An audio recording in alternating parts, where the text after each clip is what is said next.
Yeah, please proceed. Thank you very much. My name is Irene Miyako, and I'm the one who's going to be the facilitator for this engagement or this training. And it's a webinar on coaching for optimal performance. And it is my expectation that we're going to engage and learn from each other, because they say in adult learning, we learn from each other. So I learn from you, you learn from me, so we learn from each other. And just to give a brief intro is that the main objective is that we want to help ourselves to develop and enhance our coaching skills and potential, because we're told all of us have potential, it's only that it's not untapped. So we need to unleash that potential. So we learn more about what it takes to be a wonderful coach, what it takes, the skills that are required, the process, the model, how we plan or how we develop the action plan in terms of coaching, because as we all know, coaching is more structured. And how do we do that follow-up? And we also agree that in everything, communication is very important.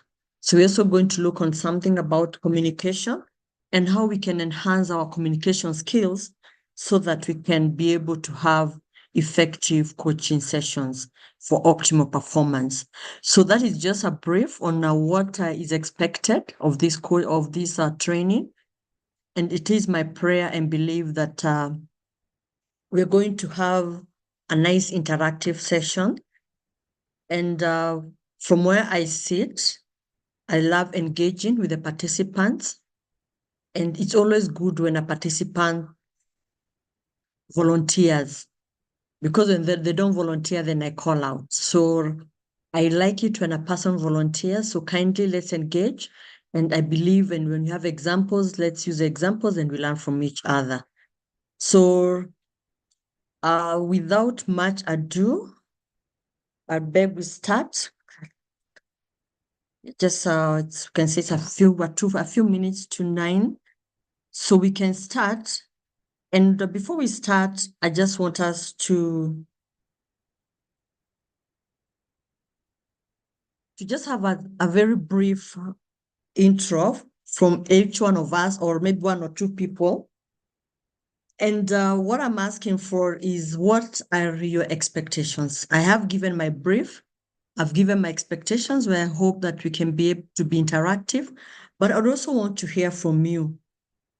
What are your expectations when you registered for this training? What came into your mind? What do you expect that at the end of the time that we have for this training, you will have achieved? So I'll open it up. Then kindly, when you're giving your expectations, if you don't mind, just you can give us your name. If you're okay, you can tell us what you do, where you work, and also then tell us your expectations. But that is just my format. You can introduce yourself the best way that you're comfortable. So I'll open it up to you, good people. What are your expectations for this training on coaching for optimal performance? Okay.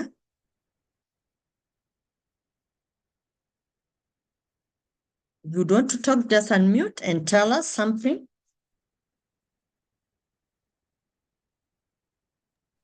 Good morning. Good morning. Yes, my name is Jacinta. Kindly increase your volume.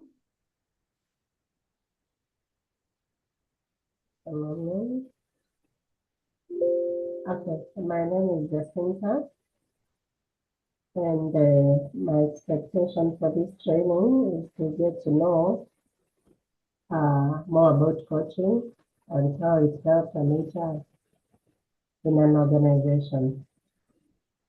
Okay. And I didn't get your name, please, ma'am. My name is Jacinta. Okay, thank you, Jacinta.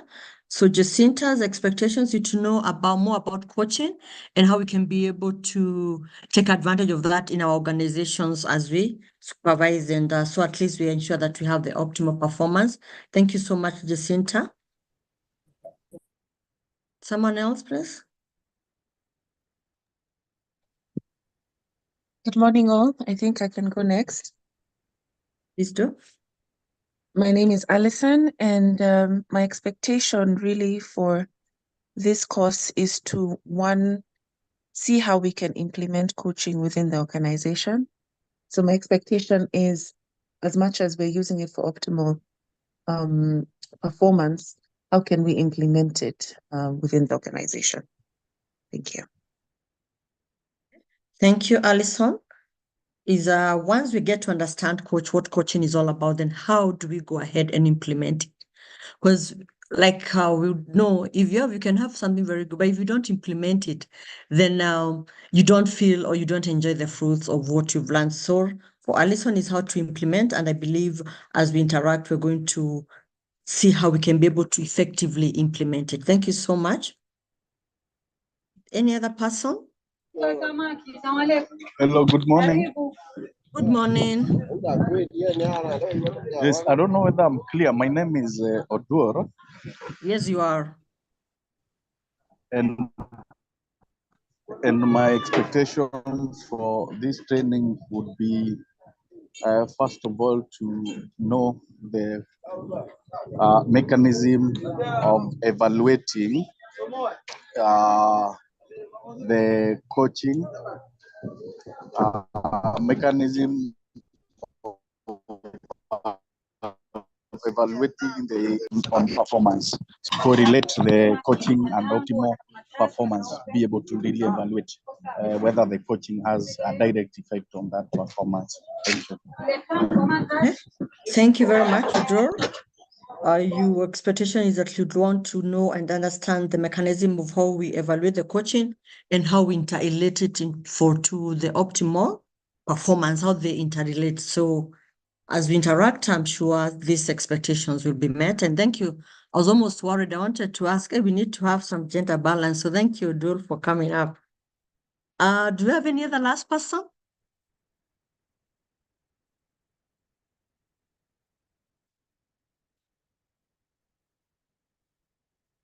Anybody else would want to say something? You can even put it on the chat. Okay.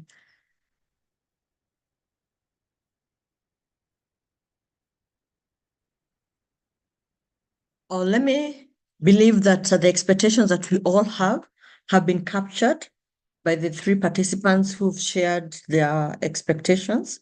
So I really want to appreciate Jacinta, Alison, and Odwar. And I do believe that as we interact, that the expectations will be managed and will be taken care of. So like I said earlier, I also have expectations. And one of my expectations is to have a very objective interaction with all of us. And like I said, I always prefer when people actually volunteer. So to start us off is that just as a summary of what we intend to take is one, we need to understand who is this, what is coaching, yeah? Or who is a coach. Then we look at the characteristics of a good coach. And what are these elements of a good coaching session? Because we believe and know that how you do something determines the end result. So if you undertake a coaching session objectively, then you're going to get objective results. Like I said earlier, communication skills are very, very important because everything about coaching and everything about what we do actually in everything is all about communication. So we're going to look at communication skills that we can be able to embrace so that we can ensure that we have effective coaching. We're going to look at 5 steps of coaching for optimal performance. And I think that is going to really answer most of the questions because it gives us the mechanism on how we're going to do it and how do we ensure that it actually gives us the results that we're looking for? And that is well aligned with the coaching strategies.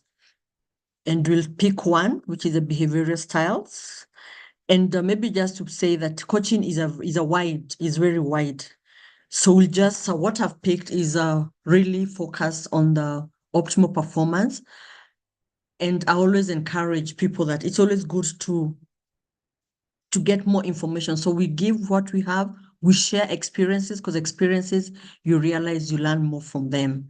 then, when you interact the skills, the theory and the experiences, then you're able to effectively grasp up a particular topic. So so now I go to the main. So this is a brief summary of what we're going to go through. So as we start, is just an introduction. And I just want to ask a question. And either one person can answer, whereby we can ask ourselves, who is a coach and what is coaching? Yeah. So this is a question that I want to pose to us as we introduce this topic.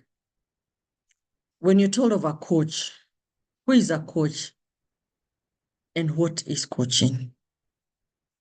So I open it up, anyone. And like I said, I always say that in adult learning, there is no wrong answer. All answers are correct because it depends on the perspective that you've responded to. So kindly don't shy off. Every answer in adult learning is always correct. So kindly open to you, good people. Who is a coach and what is coaching?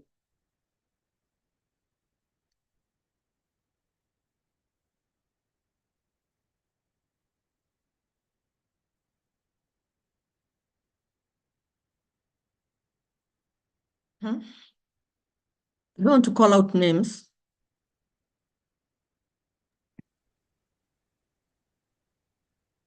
I think I'll give it a try. Please do. I think I'll start off by what coaching is not. Coaching is not counseling, nor is let's say coaching one is not counseling, but coaching really is a person who uses the approach as a development tool to create awareness, to also give thought-provoking questioning to be able to support the coachee to be able to come up with their own solutions and results.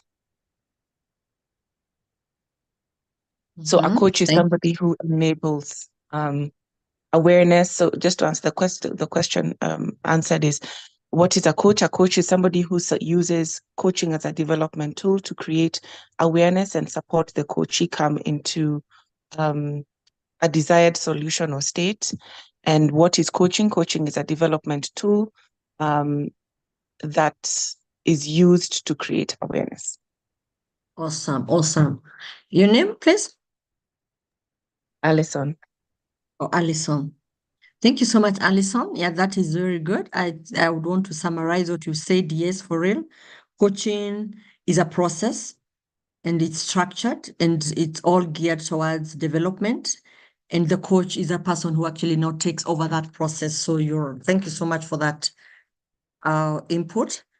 So from what I have, just is that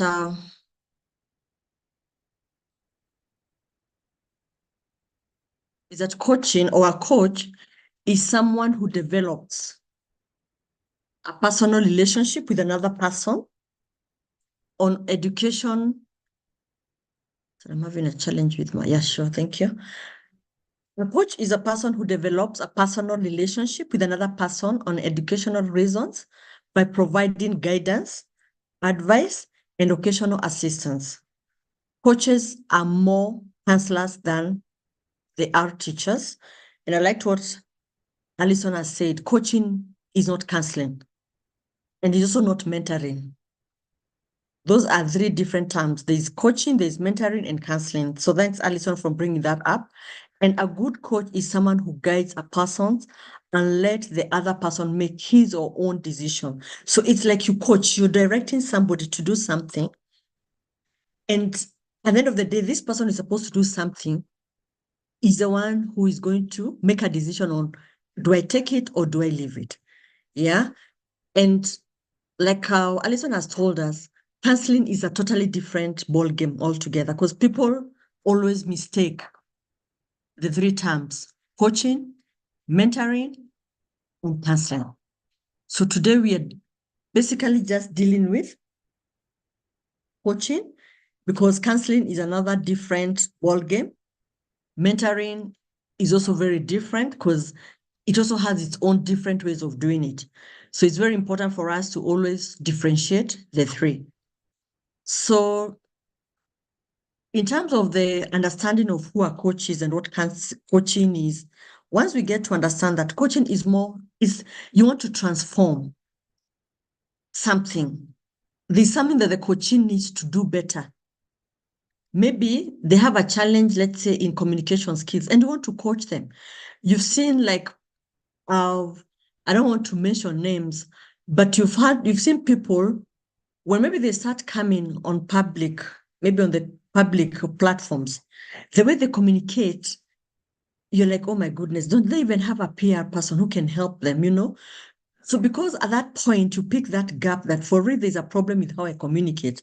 When I address people, I don't articulate my issues well. Then you get a coach who is a good coach in communications, but most people will take the PR people and they'll be able to coach you to get that skill. So what we are here to learn is what do we do to ensure that we use coaching for optimal performance? Because everybody in an organization has their strengths, have their weaknesses, they have areas of improvement. So how can we take advantage of these areas of improvements and the opportunities that are there to coach these people so that they get to the next level? And you realize, looking at the benefits of coaching, because everything has its own benefit, and I believe that's why we even in this training. So the benefits of good coaching, once we do it well, it will help us develop employee competence. And you'll agree with me, when you look at these benefits, it's like the flip chart of the expectations of our training. Yeah. So one, it helps you develop the employee competence. Why do I say so? Because if an employee has a challenge in a certain competence, like I said, in communication skills, maybe they're not able to articulate their issues well, maybe they're not able to write a speech well, then a coach is able to take them through how do you write your speech, and them themselves will be like, but they think I have a problem, Because again, you cannot coach somebody who does not want to be coached. And all the three, mentoring, coaching, and counseling, it's always, allow me to use this, it's always the willing X, willing Y, I have to be willing to be coached. So I have to know that I actually have these weaknesses in this area. So it will help you to develop employees' competence. It helps correct unsatisfactory performance. How does it do that? Because one, maybe you've given me an assignment that I'm not able to undertake. And I'm not able to undertake it because I don't have the right competencies. So by the way you're coaching me, then you're able to build up the areas that require improvement, and then you're able to correct that unsatisfactory performance. But however, like you realize as we go to the process, it's more than just assuming that employee X is not performing, that the next thing is coaching. It is a process. It also helps to diagnose performance problems. At times you realize an employee may be having challenges, but they don't talk about it. But in the process of coaching, then you're able to pick up areas that maybe the employee is having problems, or even the organization is having problems. And you agree with me currently, of course, you have so many emerging issues that are coming up. We also have, like you find in a work area, you have different work generations. In fact, the other day we were discussing and we were saying, you find even in some setups, you have like 5 or 6 generations, So you can imagine you have like 6 generations and there's something you want to implement. And maybe like those 5 generations, like even in your management, because right now you find even young people at very, very senior positions. In your senior management, you have like all the 5 generations. So you can imagine this is a team that is supposed to drive the strategy of the organization. So if you don't have good coaching mechanism, then the working relationships is going to have a challenge. So coaching also helps to foster productive working relationships. And that is why you find that there's one imagine issue that is coming up in the HR world, where we're having a lot of people engaging executive coaches to be able to coach the senior people. so that they know how do they manage these young people. How do they manage these other, all these generations in one, ensuring that nobody feels like you're more biased on one generation. Because you agree with me, each generation has its strengths and each generation has its own areas of improvement. So how do you manage that? So with good coaching, you're able to foster that good working relationship whereby I will not feel that because maybe I'm a baby boomer and I have a now we are talking about the Gen Z. I'm a baby boomer and there's a Gen Z. We cannot, and maybe it is happening. You find maybe the Gen Z is even my boss, or is a boss of a baby boomer, or is a, and is a most senior, is a CEO. It's happening. We've seen it happening. So how do you ensure that you have productive working relationships? Because you agree with me that we spend most of our active hours in the offices. We spend like 8 good hours in the offices. So you can imagine if part of that time, you're not in an area that you're comfortable, the working relationships are not good. So you can imagine how miserable somebody's life will be. So that's why when you have good coaching mechanisms, and that's why most organizations are really, really investing in coaching, they're training people and even making them certified coaches. So at least they help people in the organization to ensure that the working relationships are productive. Then finally, once you do that, of course, it's going to improve the employee performance. And why it improves the employee performance is because there's that self-motivation. Because in coaching, you get to understand yourself. You get to understand your weak areas, And there's nothing as good as when assume you're running and you start patting, you'll be like, oh my goodness, I think I'm running too much. Let me reduce my speed. If I'm walking slowly and I'm like, oh my goodness, I need to rush. It is self-driven. I will ensure that I run. It is me who is driving it. As opposed to, the stick, the old whereby it's, can you do this? Can you do this? But in coaching, it brings out that self-motivation out whereby it is me driving my own performance because I have a coach or a supervisor who is my coach and who is guiding me accordingly. And I always encourage most senior people to ensure that if you have people who you're supervising, ensure that you have good coaching skills because you can either make those people or break them. Because how you talk to them, how you delegate work to them is very, very important. So having looked at that, so what are these things? What are these characteristics that we require to be good coaches? And why we are doing this is because we first need to understand what is required. Because coaching is not just about waking up tomorrow and we have a program and we want to coach. What are these good skills that I need as a good coach? Or when you're trying to identify your coaches, what are these things are you going to tell them? For you to be a good coach, this is what you require. So that is what we're going to look at. And I've picked 5. We've picked 5. And I believe there can be more than this because skills are, you really can't put them in one basket, and like I said, there's so many emerging issues that are coming and each organization is unique. So you as a HR person need to ask yourself, because I believe once you have a program, you'll take the coaches through, you need to look at what is unique in our organization. Okay, so the basic or the known characteristics of a good coach are: 1, you need to be positive, you need to be supportive, you need to be goal-oriented, you need to be focused, and you need to be observant. And I want to pause there and ask ourselves, if you're a good coach and you're positive, what does that entail? Who can try? We've said a good coach needs to be positive. So what does that entail? What is that all about? Being positive.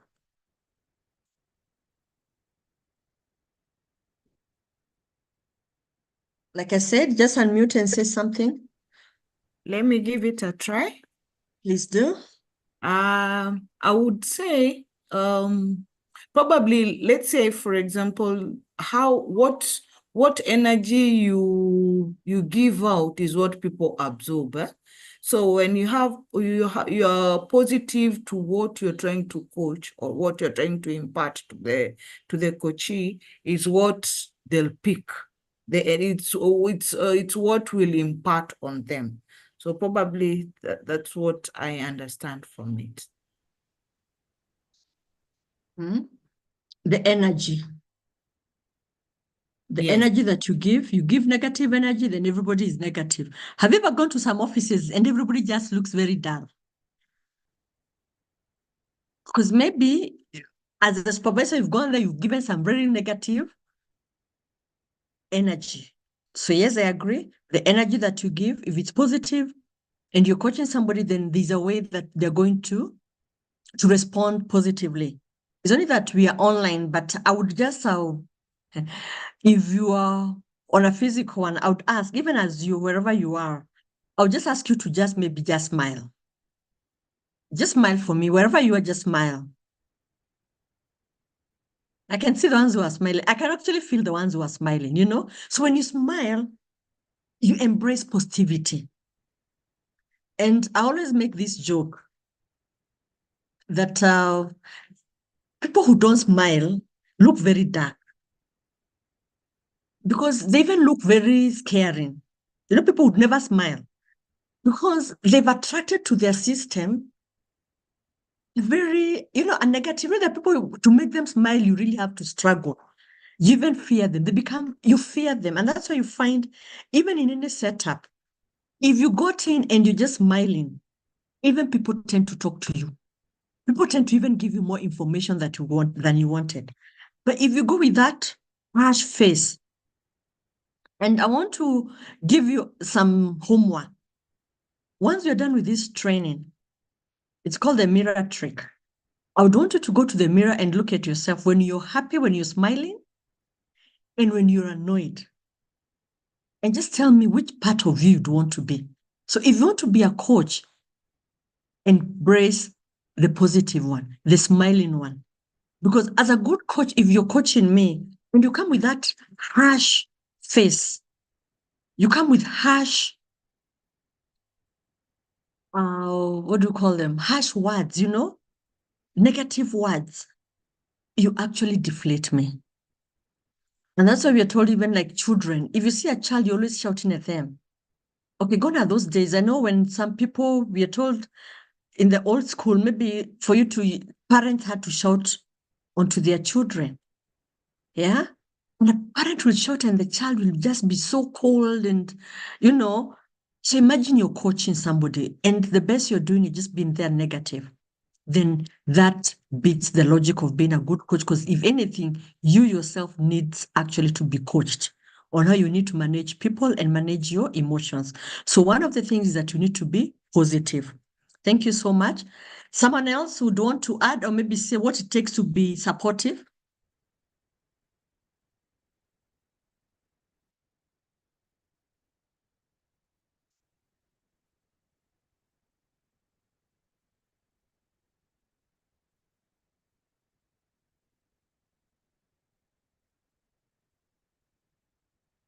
What does it take to be supportive?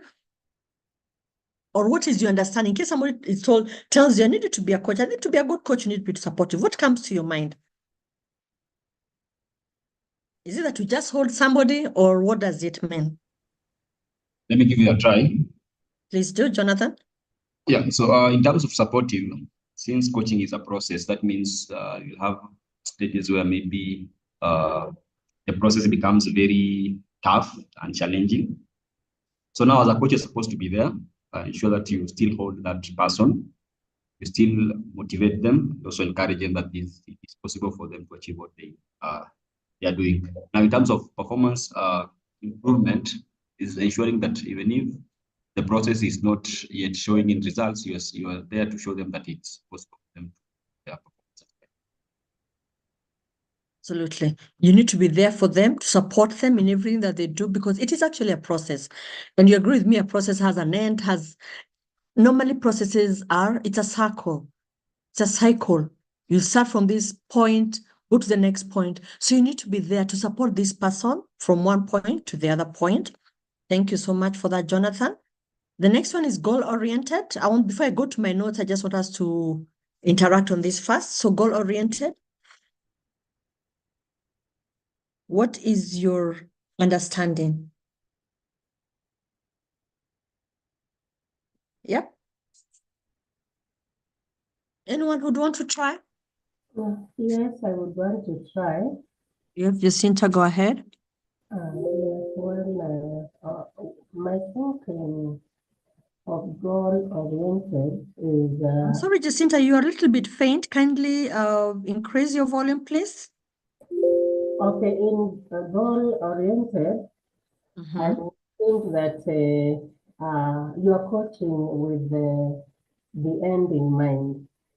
Why are you doing this coaching? Maybe to improve performance, maybe to make these employees believe in themselves. So there must be a goal in your mind. Why am I doing this coaching? So that is what I understand by goal-oriented. You just don't coach for nothing. There must be the results you are expecting at the end of the coaching. That is what I think. Yeah, you're right. Jacinta, thank you very much. Yes, have the end in mind.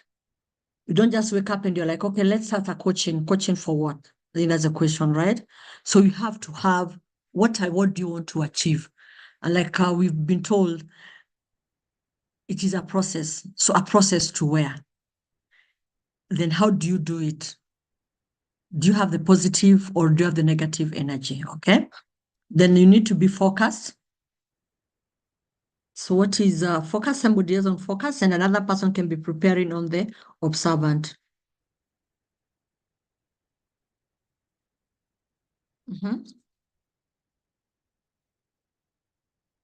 Kindly just unmute and say something.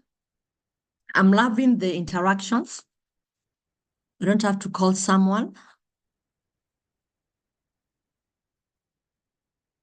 So for the focus, maybe I will try.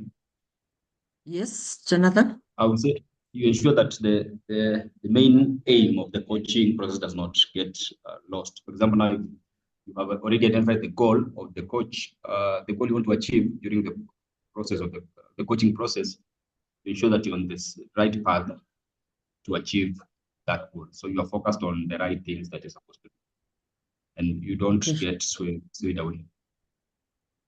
Sure. So you focus, you're on the aim, so to ensure that you remain on course, right?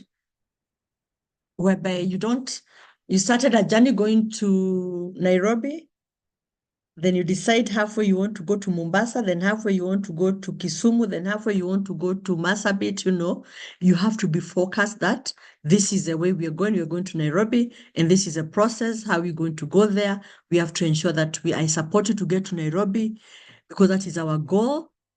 And I have to do it in a way that I'm very, very positive and we remain focused. On the observant, what is the understanding?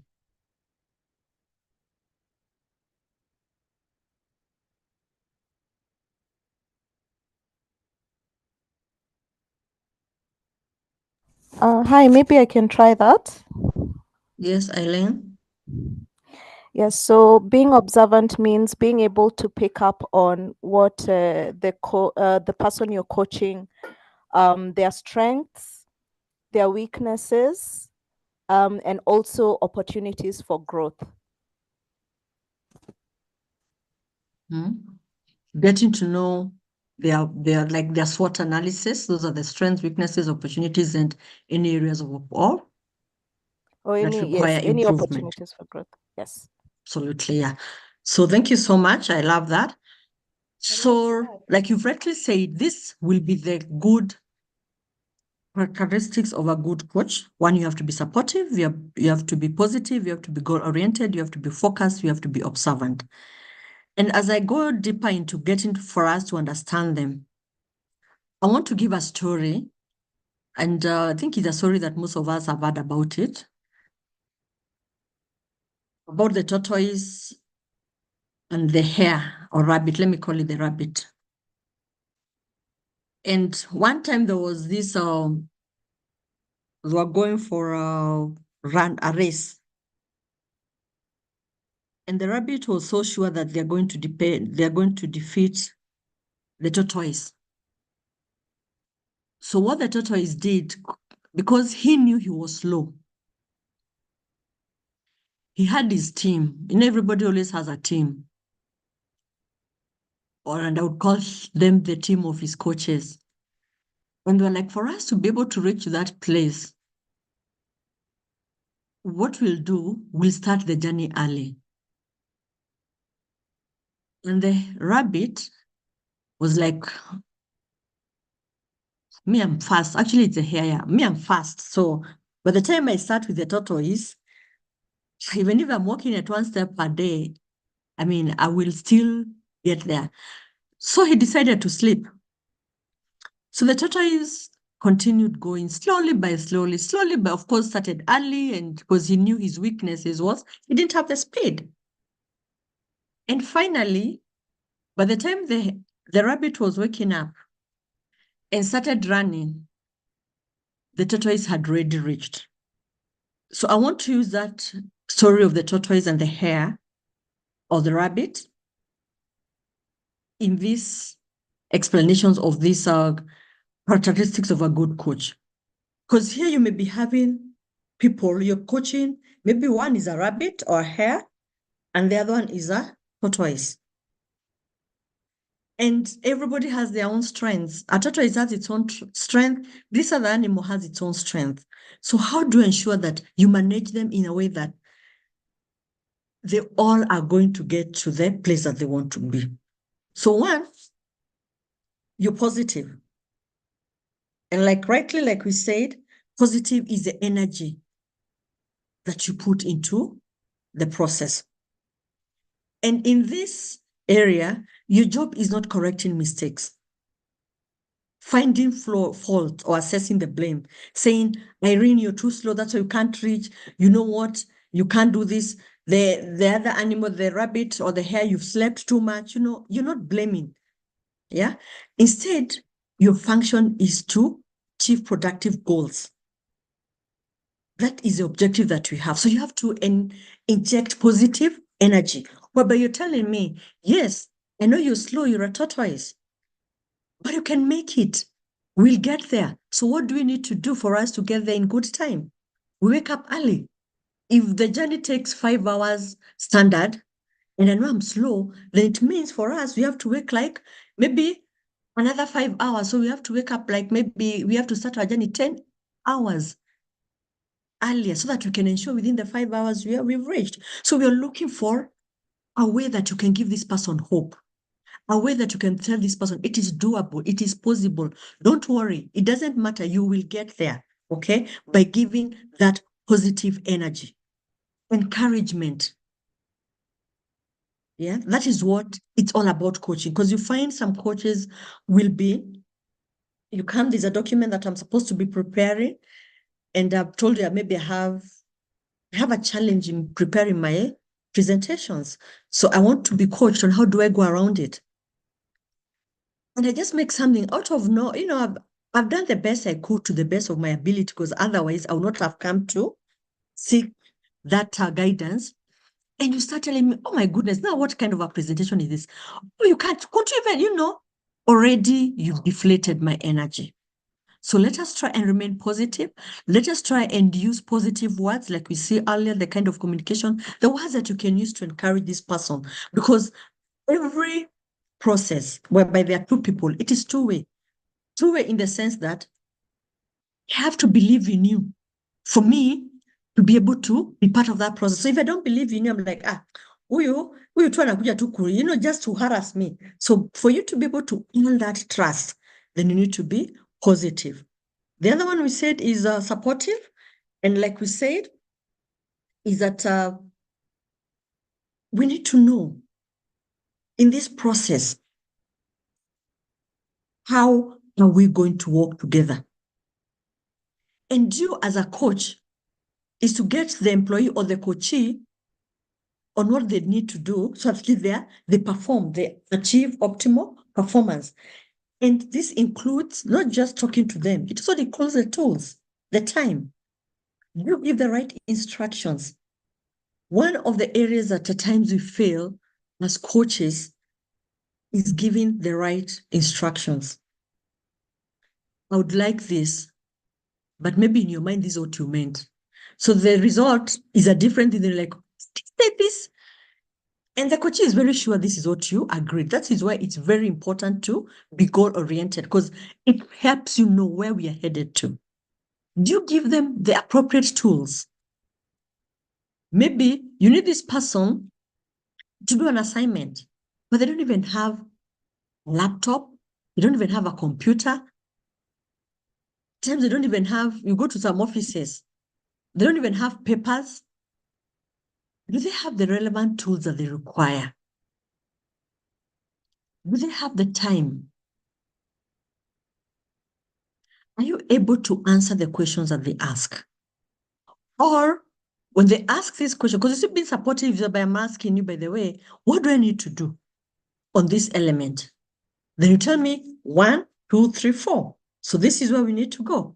Or do I ask a question and you divert? You start answering your own things. And you see, since you're the coach and I'm the coachee, if I ask you 2 questions and your answers are not what I'm expecting, what will happen? I'm going to withdraw. I'll be like, "Ooh, this one is not even helping me." So already I've broken that relationship that needs to be there. Because I'm like, this person is not adding value to me, because everybody wants to see value in what they are doing. We also need to protect our coachee from outside interferences. Because you agree with me at times, especially if it's a departmental thing, if you don't manage your section or your area well, there'll be a lot of interferences. If you don't support your team, that when things go haywire, you start pointing fingers on your team, yet it is your section. And I always tell people, when you go for management meetings or any meetings that we have, you'll always hear some people say, "Guy, based on how you are, if you're a good coach," people will be like, "Me, I know, my boss, this document there, I've done it. Even if there's something wrong, I'm sure he's going to, he or she will, he's going to support it. Then he'll come and not deal with me." You take the fire, you deal with your staff. But you've seen some people who are coaches and they'll be like, "I don't even know what is wrong with these people. I have been telling them, I've been doing this." You're not being supportive. Because what you're doing now, you're opening up the outside world to your world, whereby they know, oh, so there is a gap there. So Irene is one who does this and this, But the moment you protect them, because you're the one who is coaching them, there's something you want to achieve. When it doesn't work the way you'd want, don't expose them. Don't trash them, but protect them, because for you, that is what it means to be supportive. Okay? The other one is being goal-oriented. And like we rightly said, we already know where we want to be. You have the end in mind because you don't want to refocus. The tortoise knew they wanted to reach there, and for them, they were so clear. They want to reach there before the rabbit. So what do? They had to ensure they wake up early. They start going, and of course, it was being encouraged by the other tortoise that we're going to make it, we're going to make it. And I can imagine the other rabbits were just laughing and saying, "Oh God, how can a tortoise make it?" Yeah. And why I like using that story is because most of us at times when you're coaching, when you start, you look at a person, you look and you're like, "Oh my goodness, will we ever get somewhere? Will this person ever change? Will we?" But if you remain focused, you remain goal-oriented, and you have a clarity on the assignment, it does not matter whether it's a tortoise or it's a snail, they will get there. Just remain onto the goal. Don't divert. Don't give up. Tie the specific tasks to these goals. We want to reach to Nairobi. Are we going by, if I'm in Mombasa, are we going by air? Are we going by road? Are we going by SGR? Are we going by bus? Are we going by, if it's by road, is it by bus? Is it by a personal car? Is it by, that is how you tie your specific task to those goals. We want to go to Mombasa. So how do we get to Mombasa? We want to go by air. What is required? We require a ticket. What is required for that ticket? We require resources to buy. I mean, you cannot get a ticket for free. Yeah? And if you go by air, of course, it's more expensive than if you're going that than road, or if you're going by SGR, or you're going by person, So those are the specific tasks. So whatever goal you have, you break it down. Because what happens is at times is that we have a very good goal, but because we don't tie it to the tasks that are required to achieve that goal, then we lose it. Because I want to go to Nairobi, yes, and I wake up, I'm like, oh yes, I want to go to Nairobi. But imagine if I don't know how I'll go. So I'll wake up, then in the morning, I'm like, oh my goodness. So how do I get there, by the way? And of course, I get lost. Then tomorrow you come, I'm like, I'm still in Mombasa. And somebody's like, how come you didn't go? I'm like, oh no, I didn't know for me to go to Nairobi, I needed to get an air ticket, I needed to get this, I needed to get this, I needed to get this. Because at the point of view, identifying your goal, you did not tie it to the specific tasks that are required for that goal. The other thing in terms of being goal-oriented, as you go to the place you want to go, because we have the end in mind, is that we have to communicate those goals to the people who actually have to do the work. You're in the office, there's something that you need that done. You already have the goals, you have the task well broken up, but have you communicated? Do people know their roles in this particular goal, or there'll be some conflict? But by now you sit and you're like, oh my goodness, I thought Irene was supposed to do it. And we all know maybe in this time and era, most organizations will only have a strategic plan. So maybe you have a strategic goal and people in your team don't know how to execute it. So you've been coaching them on how we can be able to ensure, since you're the expert in that area, you're trying to show them this is what we need to do. So if you don't communicate, who is supposed to do what will happen? All of you will sit, then when you go for the meeting, you're like, okay, so can I have the report on Irene? I told you. So like, no, I thought it was Susan who was doing it. Then Susan's like, no, I thought Irene, because you did not communicate. Also, as a coach, this is what you need to do and what the coach is supposed to do. If there's no clarity in that communication, the coach will come expecting maybe you've done it. And you're like, no, I thought you're going to do it. So it is very, very important. Once you have the goal, you've tied it to the specific tasks, then communicate those goals to the people who are actually supposed to do it. And like I said earlier, if I'm going to Mombasa, if I need a ticket, or if I'm going whatever I'm going, if I need a car, then I look for that car. We have an internal process of requisiting for a car or asking for a car. If it's a ticket, maybe let them know that for real, I'll be going to Nairobi, this is what I require. But don't wake up one morning, you're going to Nairobi, you've not told people what you're supposed to do, and you're there now creating panic, creating a crisis. So in coaching, if you don't communicate appropriately, then you end up in crisis. So you can imagine you're the coach who's supposed to be helping other people, to be guiding other people, and you're there creating the crisis. Surely they'll be like, this guy, hata kama, they're the ones who are supposed to be helping us, but I think they need to be helped, So we have to ensure that we remain focused. Of course, with the goal and the focus, that ones are more, they're tied around. Then we go to the other one, that is being observant. And like we said, all of us have our weaknesses or area of improvements, which we say they are opportunities, because any area of improvement is an opportunity. If I'm weak in communication skills, I'm weak in writing skills, then it means I have an opportunity of being a very good writer. I have an opportunity of being a very good presenter. So your area of improvement is supposed to be your opportunity. Then we have our strengths.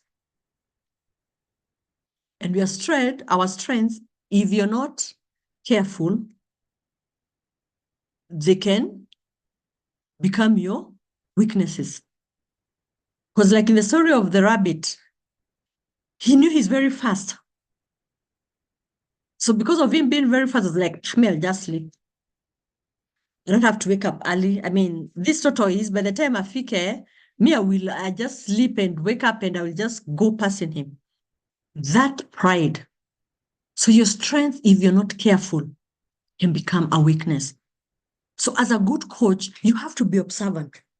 And if you have a team, you realize if there's somebody who's very good, let's say in Excel, they can always be putting down the others and they're like, you guys don't know. So you have to ensure that you manage them so that their strength does not become a weakness or does not become a threat. Actually, not a weakness, it's a threat.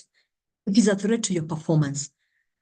Because like the hair, you sleep, you oversleep, you're so sure of yourself, then that threatens you because anything can go wrong.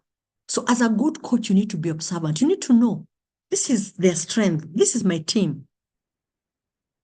This is Irene's strength. This is Susan's strength. This is Amos's strength. Then you're able to know how do you ensure that all of them work together? Because like we said, coaching brings around positive working relationships. The tortoise, the rabbit, you need to pull even the snail, you need to pull them in the same place and coach them accordingly. Because coaching, like someone said, is not like the counseling, whereby it is very specific to a person. We are told any supervisor, to some extent, has an element of coaching. So for you to be a good coach, you have to understand your team, okay? You also need to be aware of what isn't said as well as what is. You can go to a meeting, and I'm sure maybe you guys may have experienced that. When you're talking and everybody's looking at you, you should ask yourself, what is not happening? Or maybe you get in and everybody's they were talking, but when you get into a room, everybody keeps quiet. Yet in the past, maybe you get in, they'll continue, So you really have to be observant of what is happening. Because you're told things just don't happen. Things just, especially when there's a problem brewing, it does not just happen. You have seen something happening. Maybe it's this person you're coaching, or maybe assume it's a group you're coaching, because you can also have group coaches. You're coaching a group or even an individual. Then all of a sudden, they're always late. You give them assignment, they're not even interested. You need to be observant. Maybe when you started, this person was very keen, they would listen, they would ask questions. Then all of a sudden, they're not asking questions. If they're not asking questions, what is the problem? Either, that energy we talked about, the positive energy. Maybe when they ask a question, you demean them. And I'm like, why do I want to be demeaned every time I ask a question? You're just putting me down. So then I'm like, let me not ask a question. Let me just keep quiet. So you have to be observant. Because that is the only way you can be able to know if there's a problem. And also, it is the only way you can also start measuring if something is working. Because here we are looking for optimal performance. You can tell. Maybe you see people, all of a sudden, maybe there are people who are not even talking to each other, but you can realize the working relationships are good. People are enjoying what they are doing. That is something you observe. You may not really be able to equate something or quantify, but you're able to observe. So it's very important that as a good coach, you're observant and you're able to tell when things are working and when things are not working. Because you realize most coaches act like bosses, and a coach is not a boss. If you want to be a good coach, then you have to remove the element of a boss. Yeah? And that is a big win. If you're able to remove the boss out of you and become a coach, then you're going to embrace all the 5 characteristics of a good coach. Okay? So that is whereby you ensure that you remain focused, you'll be supportive to your team, you'll be goal-oriented, and will be focused, and you'll be observant to what is happening. So what is this being a boss? I think it's good for us to just look and see the differences of what a boss does and what a coach does. And you agree with me at a point, there's a time you have to be a boss also. But if in the moment of you coach, we're told we have many roles of a supervisor. when you need to be a coach, then remove the hat of the boss. And these are the differences. One, a boss talks a lot. Okay. They'll be talking, it's an assignment. They'll give the question, they'll give the answer, they'll give the action plan, they'll give the timelines, they'll give everything. And this is whereby I went somewhere and someone made a joke and I thought it was a really funny joke. They said, these are the people, they'll start a meeting and they'll be like, can we start this meeting with a prayer? They don't even pause for somebody to volunteer. Then they say, let us pray. They pray, they pray, they pray, they finish. Then they say, this is the agenda. They go through the agenda. They do all the matters arising. They have all the answers, everything.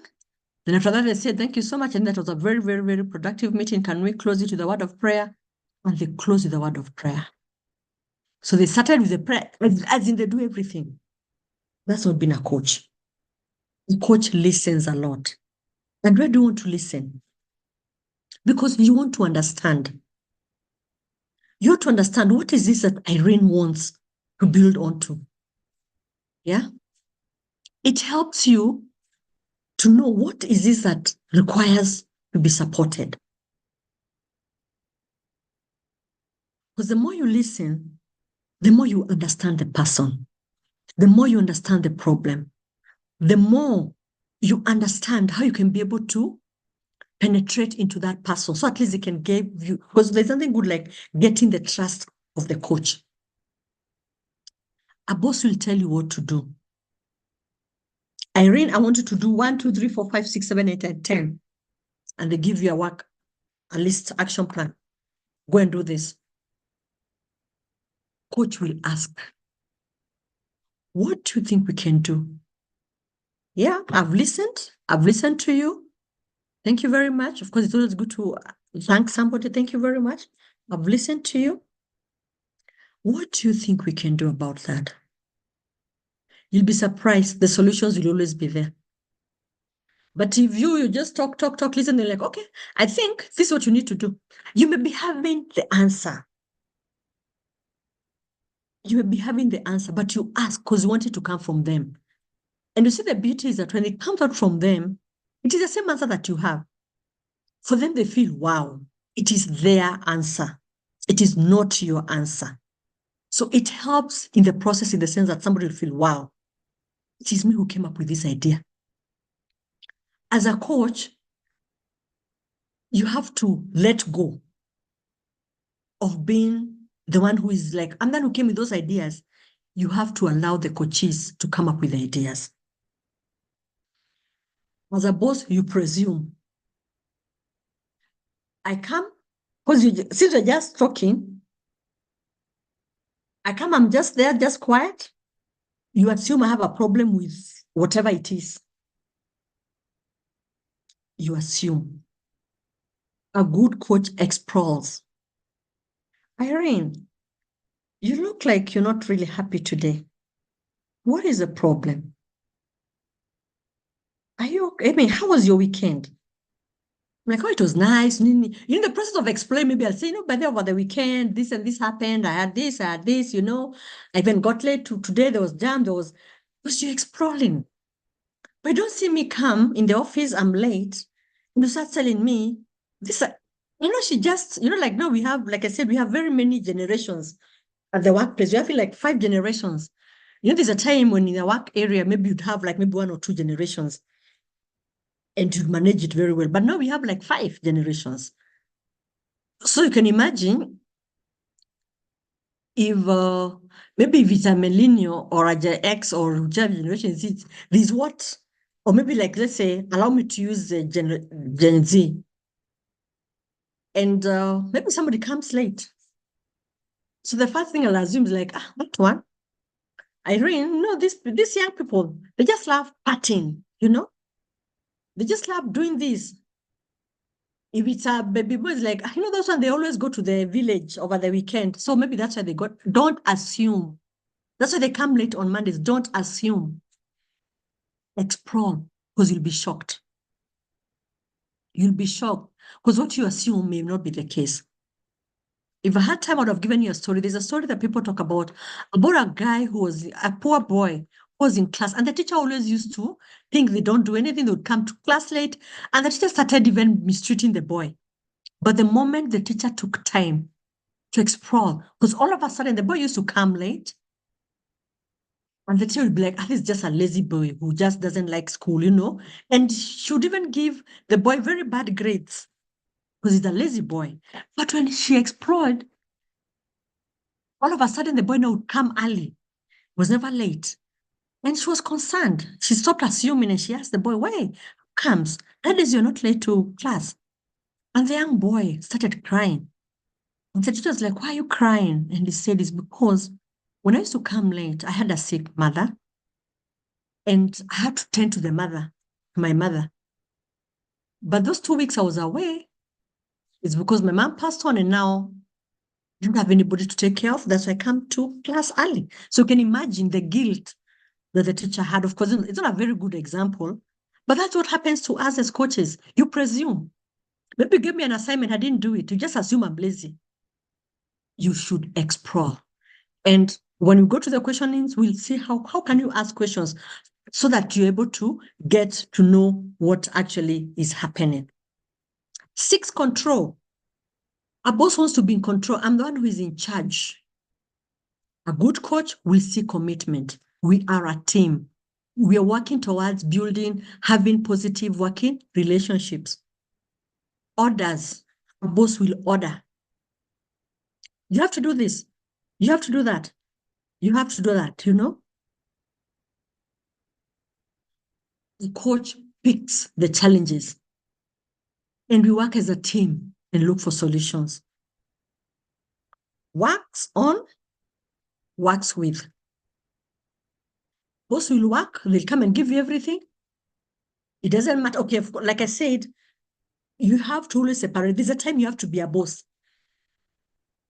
but there's a time you have to be coach. And in this case, in this training, we're basically hoping you can be bosses who are good coaches. Works on, works with. Do you work with your team or you work on your own? Because there's a time maybe you need to work on a document and share to your team. But even as you're sharing that document, are you working with the team? Do you assign blame or you take responsibilities? When things go wrong, do you start saying, no, I didn't told Irene, I don't know why she did that report like that. Or do you say, wow, I think that missed, I'll see what, you take responsibility. Like, oh yeah, I haven't even seen that. It's okay, I take responsibility. And if you allow me, I can just go and work on this document and give a revised version. You take responsibility because Irene gave you that document. So you should take responsibility. That is what a good coach does. Keeps distance. A boss will keep distance. And they always say we have open door policy. But a good coach makes contact. Are you in contact with the people you are coaching? Do they see you as a team member? Or do they look at you like that person who is above there and me, I'm down here? You have to ensure that there's that contact. Don't distance yourself whereby, and you see how you keep distant with people, is like when you come on this table, you want to show them, by the way, I am the boss. I am the boss, you guys, you have to listen to me. Trust me. By the time you live there, you just leave those people discussing you. And as they're discussing you, of course, the distance is becoming wider. And that's what you'll be finding. You find your team, when they're together, they're laughing. When they see you walk in, nobody talks. But if you make good contact with them, if they are cracking a joke, when you come in, they'll even have the happy faces on them. And they're like, if it is me was talking, like, but they were just discussing how the weekend was, and you join into there because you're part of them. You've made contact with them. So to be an effective coach, because at the end of the day, the moment you have that good contact with them, then you can be assured of optimal performance, because these are the people who are going to support you to achieve the objectives that you have as a section, because you cannot do everything. So you can imagine if you're distant, they'll be like, let me just do it. You've heard people say, Huyo ukipatia report, don't give the perfect report the first time because they're going to change it like 20 times. So what happens? This person will just be doing the basic. But if they're in really good contact, they'll know this is what Irene likes. And whatever they're going to give to me, because we've gone through the process, will be almost perfect. Even if I have to change something, maybe I'll change a comma, or maybe just even maybe nothing, because we are in touch. But the moment you keep distance, people never know what you want. So you continue changing a document like 1,000,001 times, and you start not frustrating people. People like, huyo na yeye, kwa nafikiri sina kazi ingine ya kufanya. And this is somebody who is supposed to be benefiting from you. Is because you're not in touch with the people that you're coaching. So it's very, very important, because what also that happens is the moment that happens, it also frustrates you, the person. You get frustrated because you're like, is it that I'm having issues? Is it that people don't respect me? No, you start having the self-doubt, but maybe you are the problem. Okay. So you have to ensure you remain being a coach. Even when you have to be a boss who is a good coach. Be a boss that you walk in and nobody will know that you're the boss or not. I'm sure you've walked into some offices, you can't even tell who is the supervisor, but you walk into some offices, my friend, you don't even need to be told who the boss is. Ukiingia tu hivi kila mtu ananyamaza, everybody goes silent, because you're trying to install fear onto them. And of course, I say this respect, of course, the boss has, or the supervisor or the senior person has to be respected, but we also have to separate the respect and the fear that we install on people. So you want to be a good coach, ensure that you remove the element of fear. So now with that, having gotten to understand what a coach is and what needs to be done, now we go to the gist of the sessions. And I think one of the expectations is like, how do we implement it? Yes, Odoro, you want to say something? Well, I think it is erroneous and mute. My apologies for that. No problem. That's okay. No problem. It happens. So now we go to the gist of how do we implement it? How do we undertake the coaching sessions? How do we ensure that it is effective? And at this point, I want to pause and ask. I'm sure most of us maybe have been engaged in coaching. We have a coaching program in our work area. And I want to ask any one of us, I want to open it up to you good people. If you have coaching program or you have undertaken coaching session, just to share with us the experience and what you did, what you learned from it, and was it successful? What did you do? And how was the process, or how was the story? So open it up, anyone, just unmute yourself. If you've ever taken coaching, just to take us the whole process, how you did it. I mean, was it successful, the challenges, and those kind of things, kindly. And like I said, there's no right or wrong answer. All answers are correct. And we learn from each other. So kindly, because I'm sure most of us may have been involved in coaching. So just take us through an experience. It's open.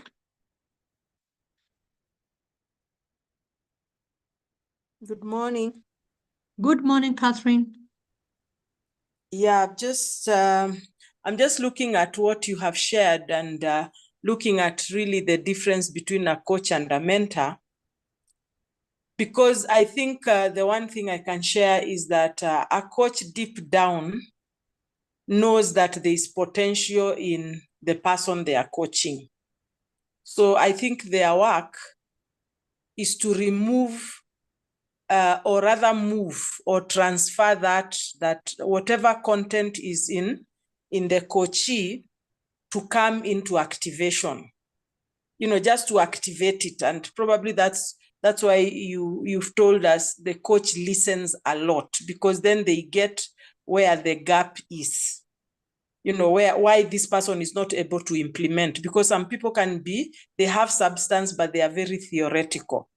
But to do the how becomes the problem, so that the coach may be able to to ask a lot of questions to enable this person to be jump-started. I think it's a jump-starting issue, if I may use that kind of a term, so that the person is able to take up the challenge and then commit themselves to the task. I think that's what I can share. Thank you, Catherine. Thank you very much. Thank you for that. Yes, it's like like you rightly said, in coaching, this person has a potential. We just need to make it jump-start it. You know, a car when it's not starting, and you have to look for people to give you jump starters. So we are the coaches. We are those people who are bringing the jump. So we just jump start the car, and the car is able to move. Okay, thank you so much for that sharing. Someone else, please. Coaching. You've undertaken a coaching session. How is it? How does it feel like? How is the story? Anyone with a coaching story? Thanks, Catherine, for that. Anyone who don't want to what Catherine has shared with us? Hello, good Yes, morning. Odor? Morning. Yeah, I think maybe part of what we have personal experience in may not be a consciously designed coaching program, just maybe part of what you do as onboarding, which has a coaching aspect. And I think part of it is, as a coach, you have that responsibility to support the coachee into self-discovery and just getting them to understand on the areas that they are very strong and excel on that part. And also in that part of discovery, look at the challenges and how they can manage their blind side, how they can then work on those blind sides and improve.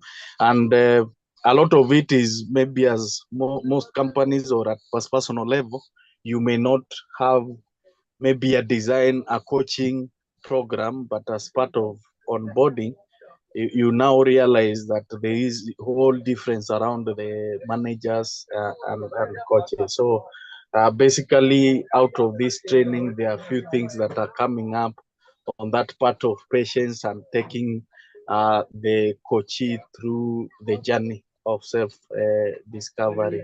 I think that is what I may add on that. Thank you. Thank you very much. Thank you very much, Odor, for that. Yes, like most organizations may not have a real structured coaching program, but you agree with me and I agree with you that we always do it. Like we see when a new person comes, there's an onboarding process. You have to show them what they have to do. Also as a supervisor, as you supervise people, there's a lot of coaching that we do, knowingly or unknowingly. Yeah, because you can see somebody has potential on something and you push them to achieve to that potential. But not having the structured coaching is what that most organizations don't have. But I tell people it's something that we do almost every day.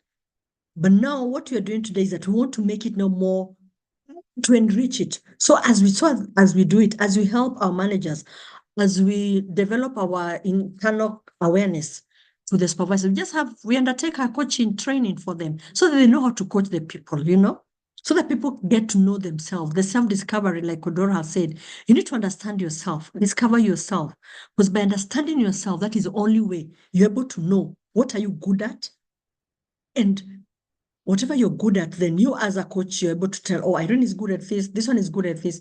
Then how do we build on it to ensure that we achieve the right objectives? Okay. So now, with those two examples, you allow me now to go to the elements of a good coaching session. Because I believe from this, we want to implement something. We want maybe to start a program on coaching, whereby you're like, as a HR, I want to start coaching, and I want to start by training our supervisors how they can start coaching sessions. And I know we're in the middle of the year, where we have a lot of performance appraisals in middle of the year. Most people do it end of June, July, depending on how the performance management is. So there's a lot of coaching that goes on when you're doing performance appraisal. So that's another different topic. But coaching skills are very important when it comes to when your performance is being evaluated, because that is the only way you're able to tell, are we on the right track or not? So you realize these skills, if you try to interact with them, you realize if you get it right, then even your performance management or your performance appraisal becomes very easy. Because me, as a supervisor, I have taken commitment to not just be a supervisor, but to be a coach. Not but you just give somebody that appraisal, they go tick, tick, tick, tick, tick, tick, they bring this. There's no way of even giving feedback, okay? So now we want to look at those elements. I want to have a coaching session with my team because coaching, like I said earlier, can even be a group coaching session or can be an individual coaching session, and it's always encouraged. If you have a group, maybe from that you can have an individual one. So at least you get to understand Irene, because there are people, we have the group dynamics. There are people in groups, they may not be able to talk. Maybe and that's why I said observing is very important. But you realize in this group, Irene is always talking. Ruth does not talk. You'll observe that, Then I will now have the individual coaching sessions and get to understand why doesn't Ruth talk? Maybe it is her personality. It helps you understand your team. So what are these elements? So the elements that I have for a good coaching session is one, establish a purpose. Why do you need to coach? Why are you coaching me? What is the problem? Don't just call a team and say, but then today I want to coach you. Coach me on what? Yeah, you need to establish a purpose. You need to establish ground rules. Yeah. You need to establish, you have to remain focused. You have to develop a dialogue. You have to speak clearly. And you have to discuss one specific issue. So these are elements of a good coaching session. So you'll allow me to go through them. Then now when we get to the steps, because there are those steps that now we need to use in case we have to ensure that the coaching comes and we are able to implement it. So how do we establish a purpose? Yeah.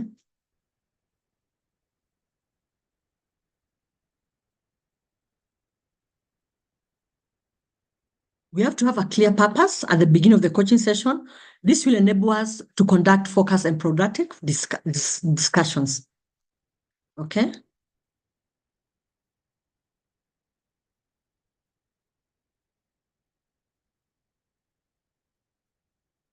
Establish the ground rules. In any meeting, you need to have ground rules. One, you need to know in this meeting, I am the chair, you're the secretary, you're taking notes, and time. Our coaching sessions will be taking 1 hour.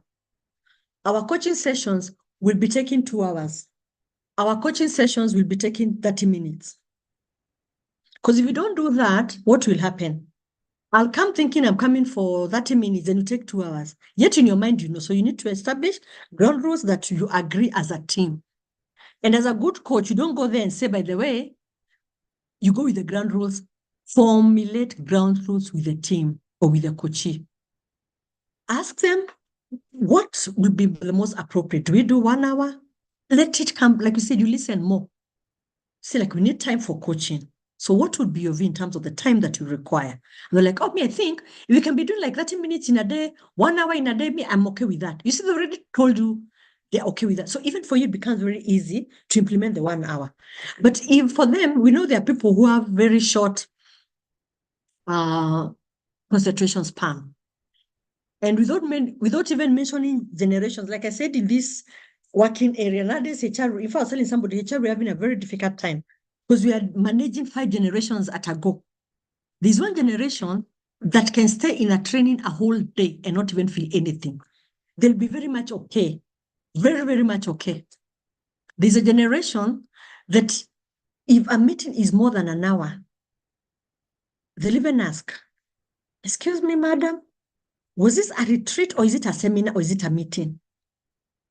So you can imagine if you're in that generation whereby me have been in a meeting for a whole day, that is how I show that I'm working, and you're dealing with people who believe after 1 hour, my concentration span is done. Done. So what happens? You're going to lose them. So that's why it's very important for you to agree on the ground rules as a team. Keep focused. Yeah. If you're going for a session, maintain focus on what you're doing. We are here for these sessions, and this is what we need to do within that hour. Maximize that time. Ensure there is no distraction. If you're coming for a session in my office, I'm sure you've gone to your supervisor's office and they're just busy looking at papers, looking, and in the process, they're looking at some documents and they're talking to you. But it is very, very rude. I find it very rude. That's a good coach. That is what we call noise. It may be noise like the noise that we know of, loud, no, but that is noise. It is invisible noise because you're distracting me. I came here for a coaching session and you're busy spilling through your papers and you don't even ask for, that you are like, but there's a document that was needed. Kindly just give me 1 minute. I look for it in 1 minute and you give me concentration. Okay, so if you don't do that, trust me, you're going to lose the contact that we're looking for. Don't look at your desktop. If it is a coaching session, unless it is something that is relevant to the coaching session that we're having, that maybe like Odol told us, maybe it's a orientation process. So I have to look at maybe my notes on the laptop. So it is part of what we are doing. But if it is not part of it and I'm there busy talking, I'm busy responding. You've gone to people, you're talking to them and they're busy responding to emails. Then you're talking to them like, yeah. Then you're like, what is it? Like, no, there's an email that has come. Yet, it's a coaching session. Trust me, you've lost it.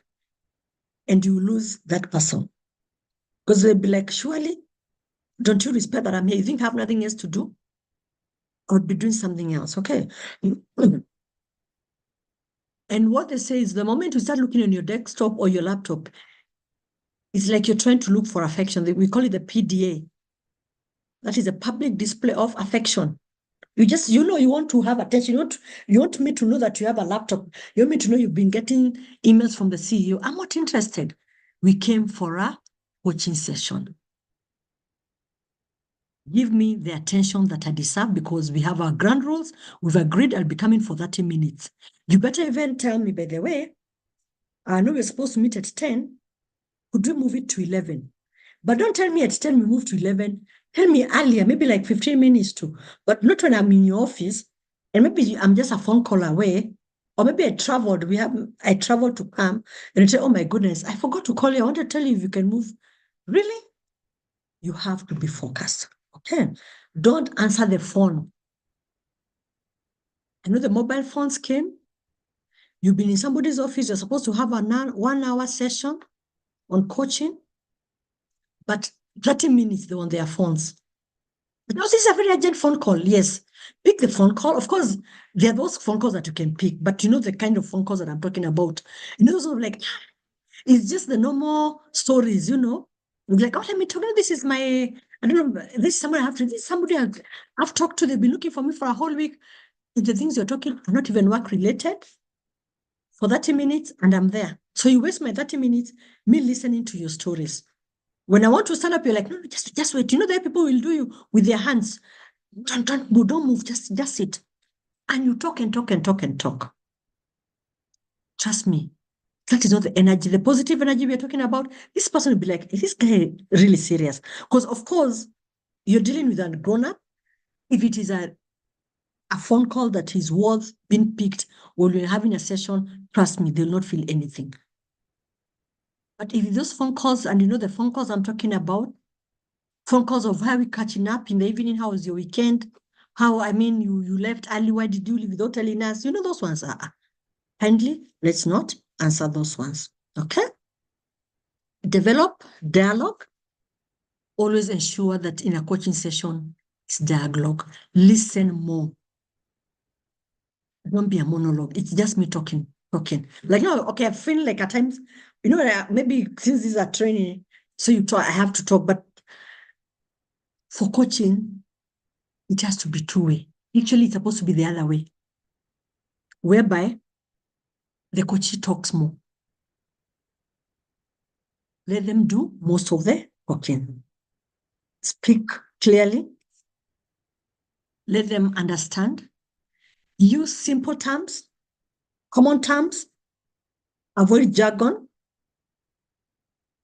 Maybe this is somebody who does not even understand some of the terminologies. Maybe you're coaching this person, let's say maybe on their leadership skills. Maybe they're not able to manage themselves, they're emotional, they're emotional, and you're trying to coach them on how they can be able to supervise. And you're telling them, you know what, I think I'm going to use the grow model, and they're like, grow model? Do I look like I'm small? They don't understand what grow model is, So use terms that can be understood by the people. Avoid jargon. Be specific. Use the known to explain the unknown. I know we've been having challenges. How maybe you supervise, how you are weak in delegation. You're always killing yourself with work. And I've seen it because of this and this. And you want to learn on how do you delegate.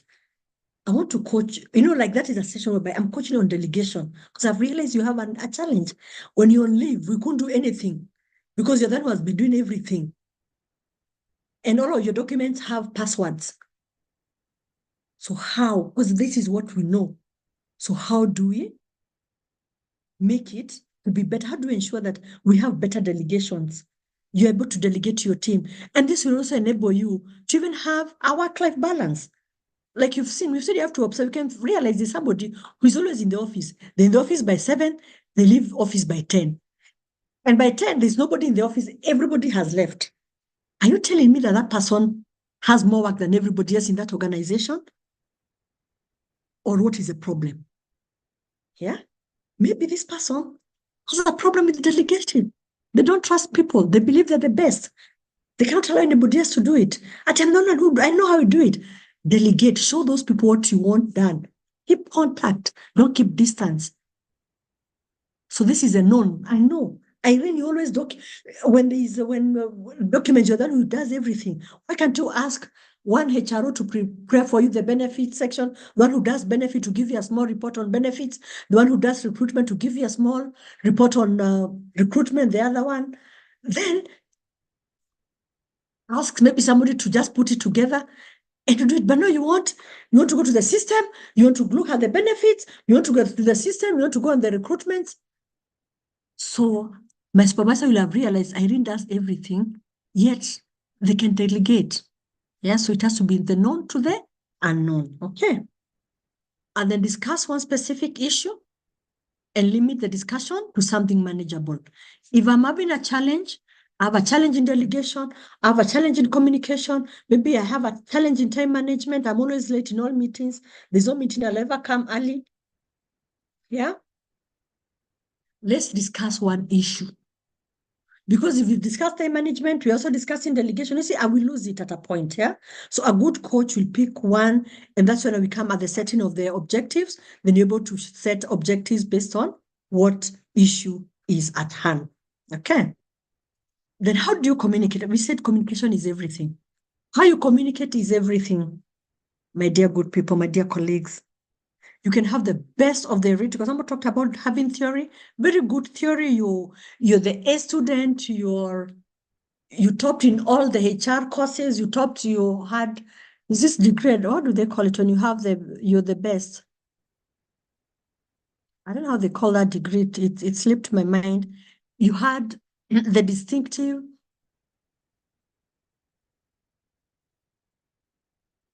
you had all that. So as I get to the next session, I want us to think about the skills that we require for being effective communication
Sorry, I think I muted myself. I'm sorry for that.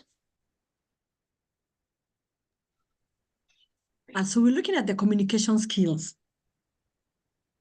And like I said earlier, I've seen someone has put on the chat, thank you so much. You need to be affirmative. Yes.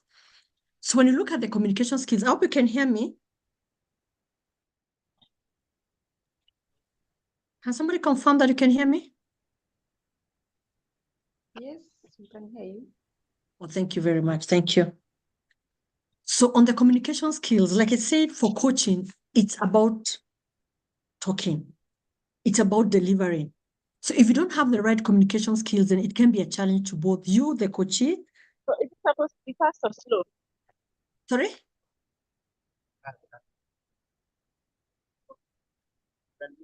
Someone is talking? Okay, so kindly let's try and unmute ourselves. I know at times you accidentally, like I'd muted myself accidentally, so it happens. So sorry for that. So when it comes to the communication skills, they are very important because this determines the interaction that you're going to have with the coachee. And we have 7 principles that we're going to go through in terms of the communication. And for the first, and like you realize, most of these things, I have been talking about them, so it's just more over, just summarizing. So I will not like go into details because I've been talking about it. So the first is the soften the words, more requesting, less demanding.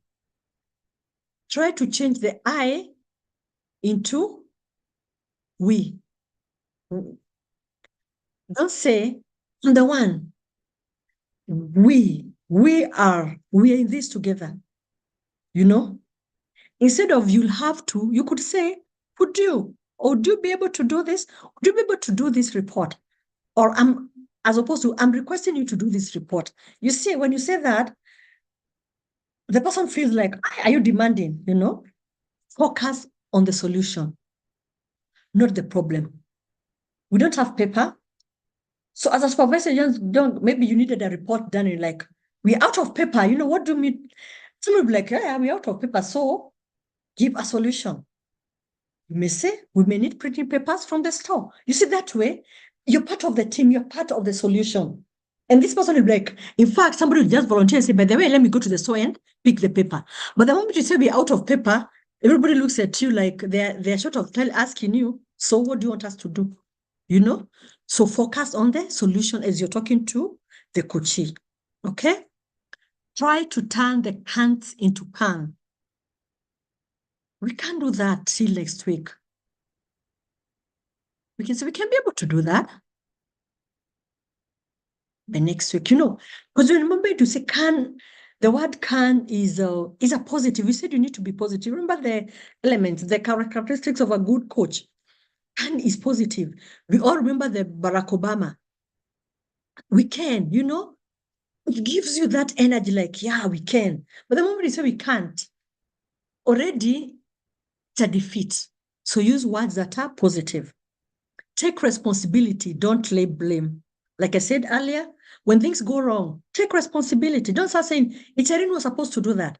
Take responsibility, okay? Say what do you want, not what you don't want. Be specific.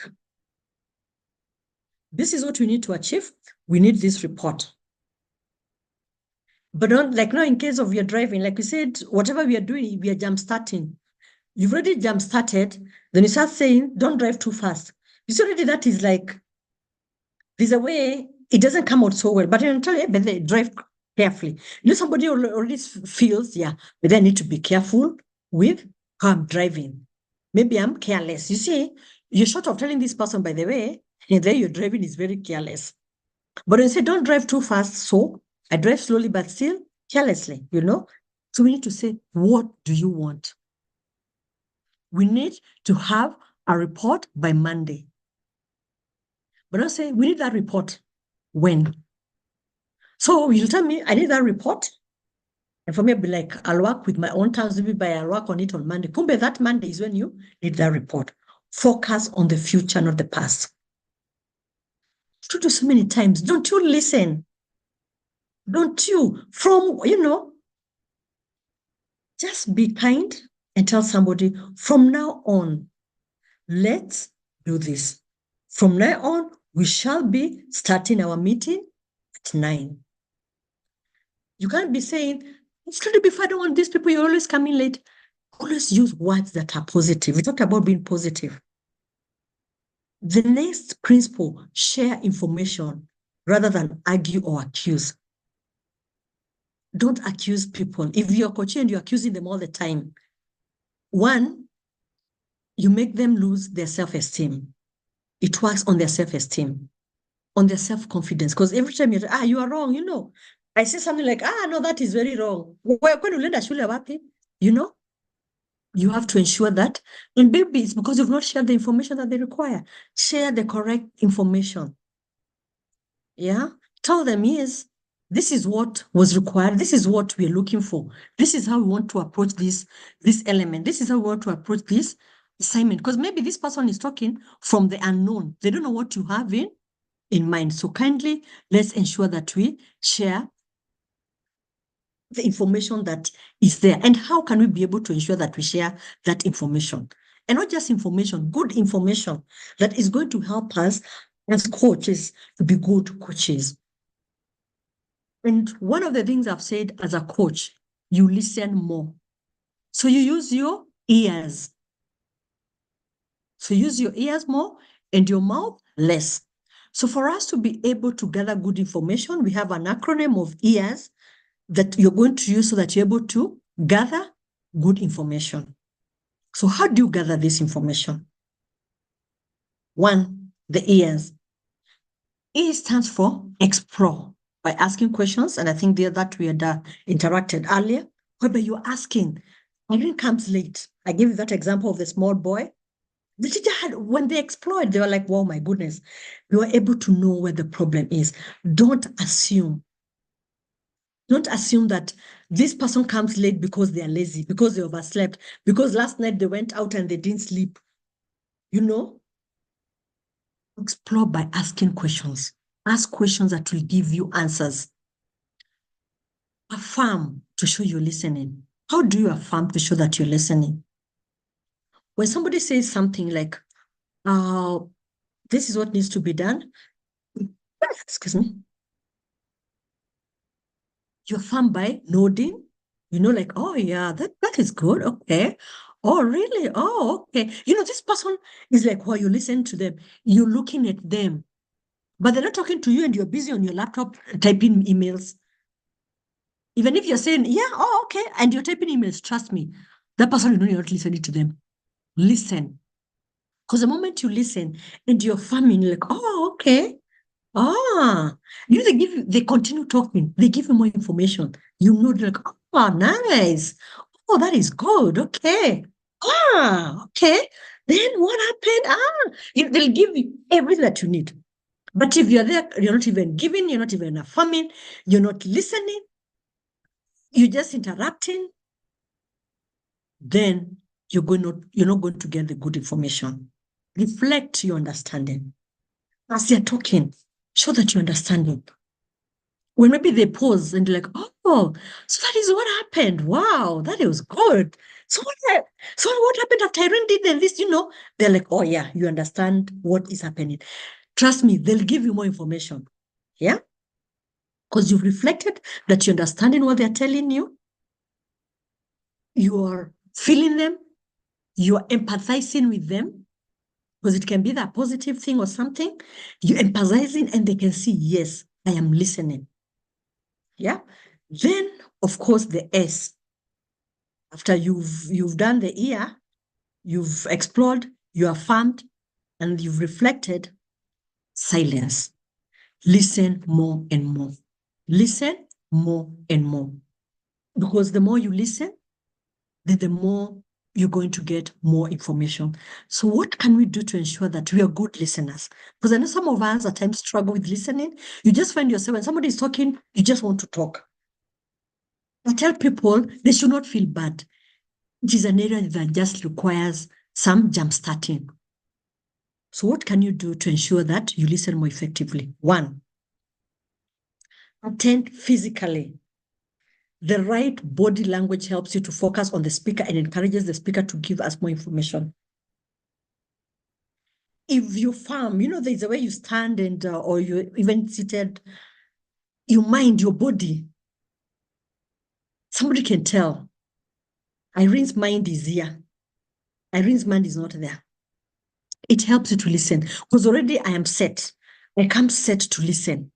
In my mind, I know I'm coming to this coaching session to listen.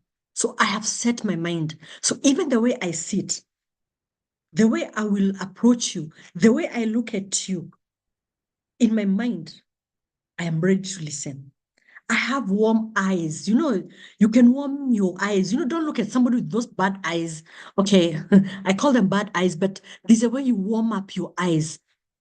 And since in your mind, I am here to listen, your body language will communicate the same because you're there physically and also you've prepared your mental ability. Mentally, you're also there. You follow the speaker's flow of thought. You listen to understand, not evaluate. Listen first, then assess. Don't interrupt. They're saying this, you're interrupting. They're saying this, you're interrupting. They're saying this, you're interrupting. Because you're not there mentally. And in most cases, you're interrupting because it's like you've already presumed what they are saying. Or maybe you're not there physically.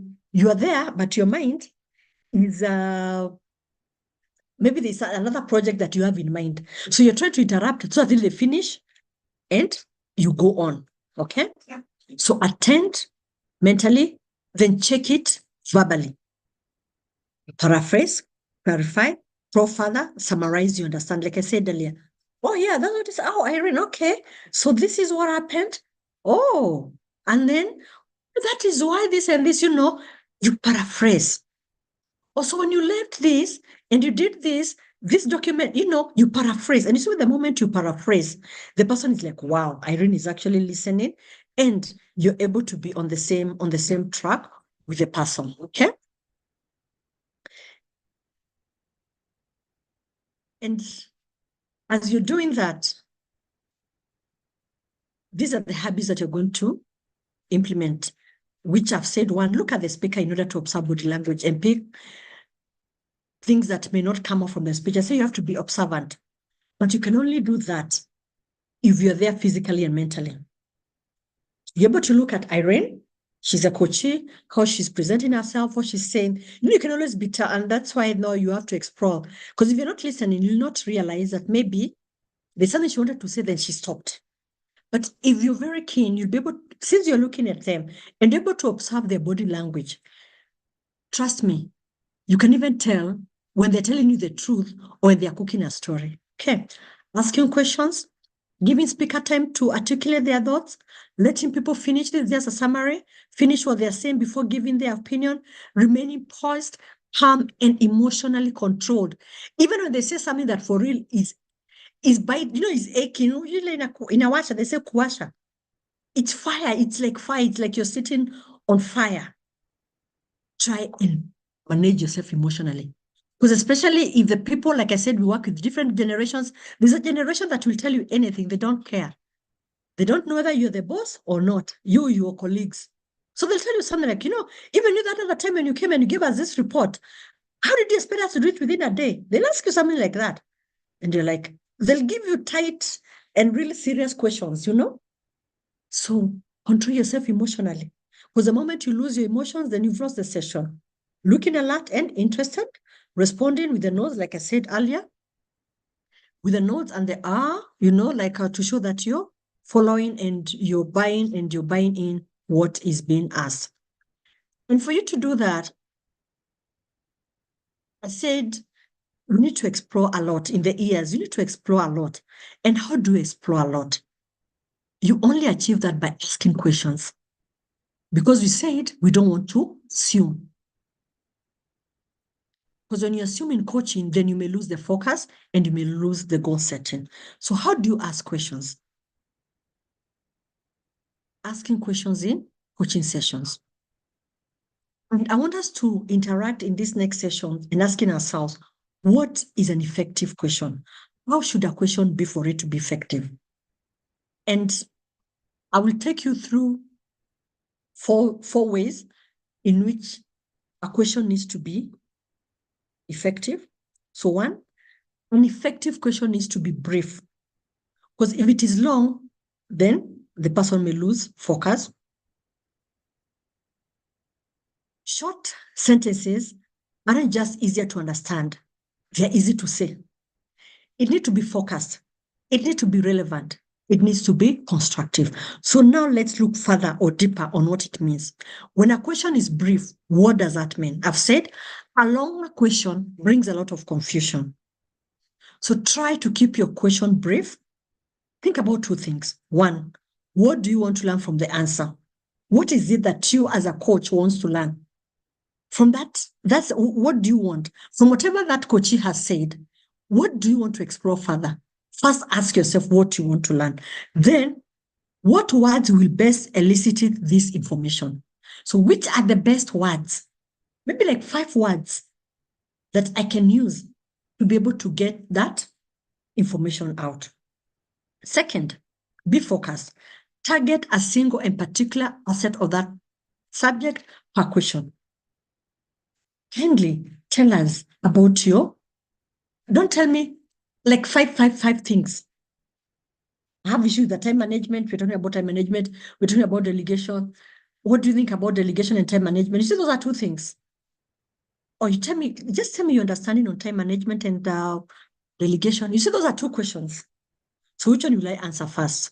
Yeah. So target a single and particular aspect of that subject. If you don't, you may render any answer meaningless because somebody will just start answering so many things. And you will also lose focus because you're like, what did I want? Because I said you have to ask yourself, what do I want? What answer would I be anticipating? What do I want to find out from Irene? What do I want to find out from this employee? If you don't remain focused to that area, they're going to tell you so many things. And that's why you'll find, then you'll be like, no, I think you didn't understand my question. You see, already that is already a problem because it means maybe either you did not communicate the question well or this person did not get it well. Okay, so you have to ensure that question that is effective is focused and don't make it long. Make it very short. Make it relevant. We're talking about delegation. Is this question about delegation? Is it question about whatever is on the table? Yeah. Let it remain on focus. If the coachee tries to divert, it's always good to tell them kindly, let's remain on, tactfully, of course, let's remain on the focus. Because some people like going to other areas that were not part of it, So ensure that it remains relevant to what you had asked. The last one is that the question, an effective question, is constructive. Yeah. Make it look nice. Let it be something that makes sense. Let it be a sentence that is constructive, not just anything that somebody's like, is that a question? Is it a statement or what is it? So you have to ensure that it is constructive so that even the person who is getting to know that question, who is getting that question is like, wow, that is a well thought question. I'm sure you've had people asking questions, even like in interviews. They're like, what? Hey, that person, they know how to ask questions. They are very constructive. But there's some people, they'll go round and round, round and round by the time you even know what they're asking. So what can we do to ensure that we have a good question that has the 4 elements of being brief, being focused, being relevant, and being constructive? So we need to explore the questions that we're going to ask. Is it an open question or probing question? Open question is whereby you want a lot of information. Because this question will allow a person to explain what is important or interesting and encourage elaboration. And normally this comes in when, as you're starting sessions, you want to understand Irene, you want to know so much, so at least you can know who are you dealing with. You want to get that self-awareness, so at least we know where we are. So you can ask a lot of open questions, and they can say things, and you have a lot of time, and you allow them to go ahead and talk and talk and talk and talk. You'll be like, when did that happen?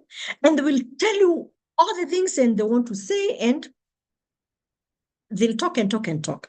Then we have the probing questions. Problem question is whereby it is very specific. You want to know this area, it is element, what happened? It's very, very, very specific. So let's have an example of how the differences between the two, the closed questions and the open questions.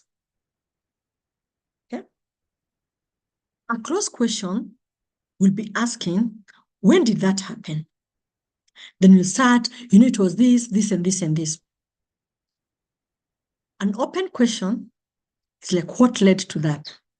It's very simple. What led to that?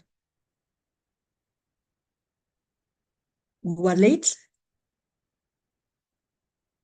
The computer shut down. It is very, very, there's no, hakuna mambo mingi.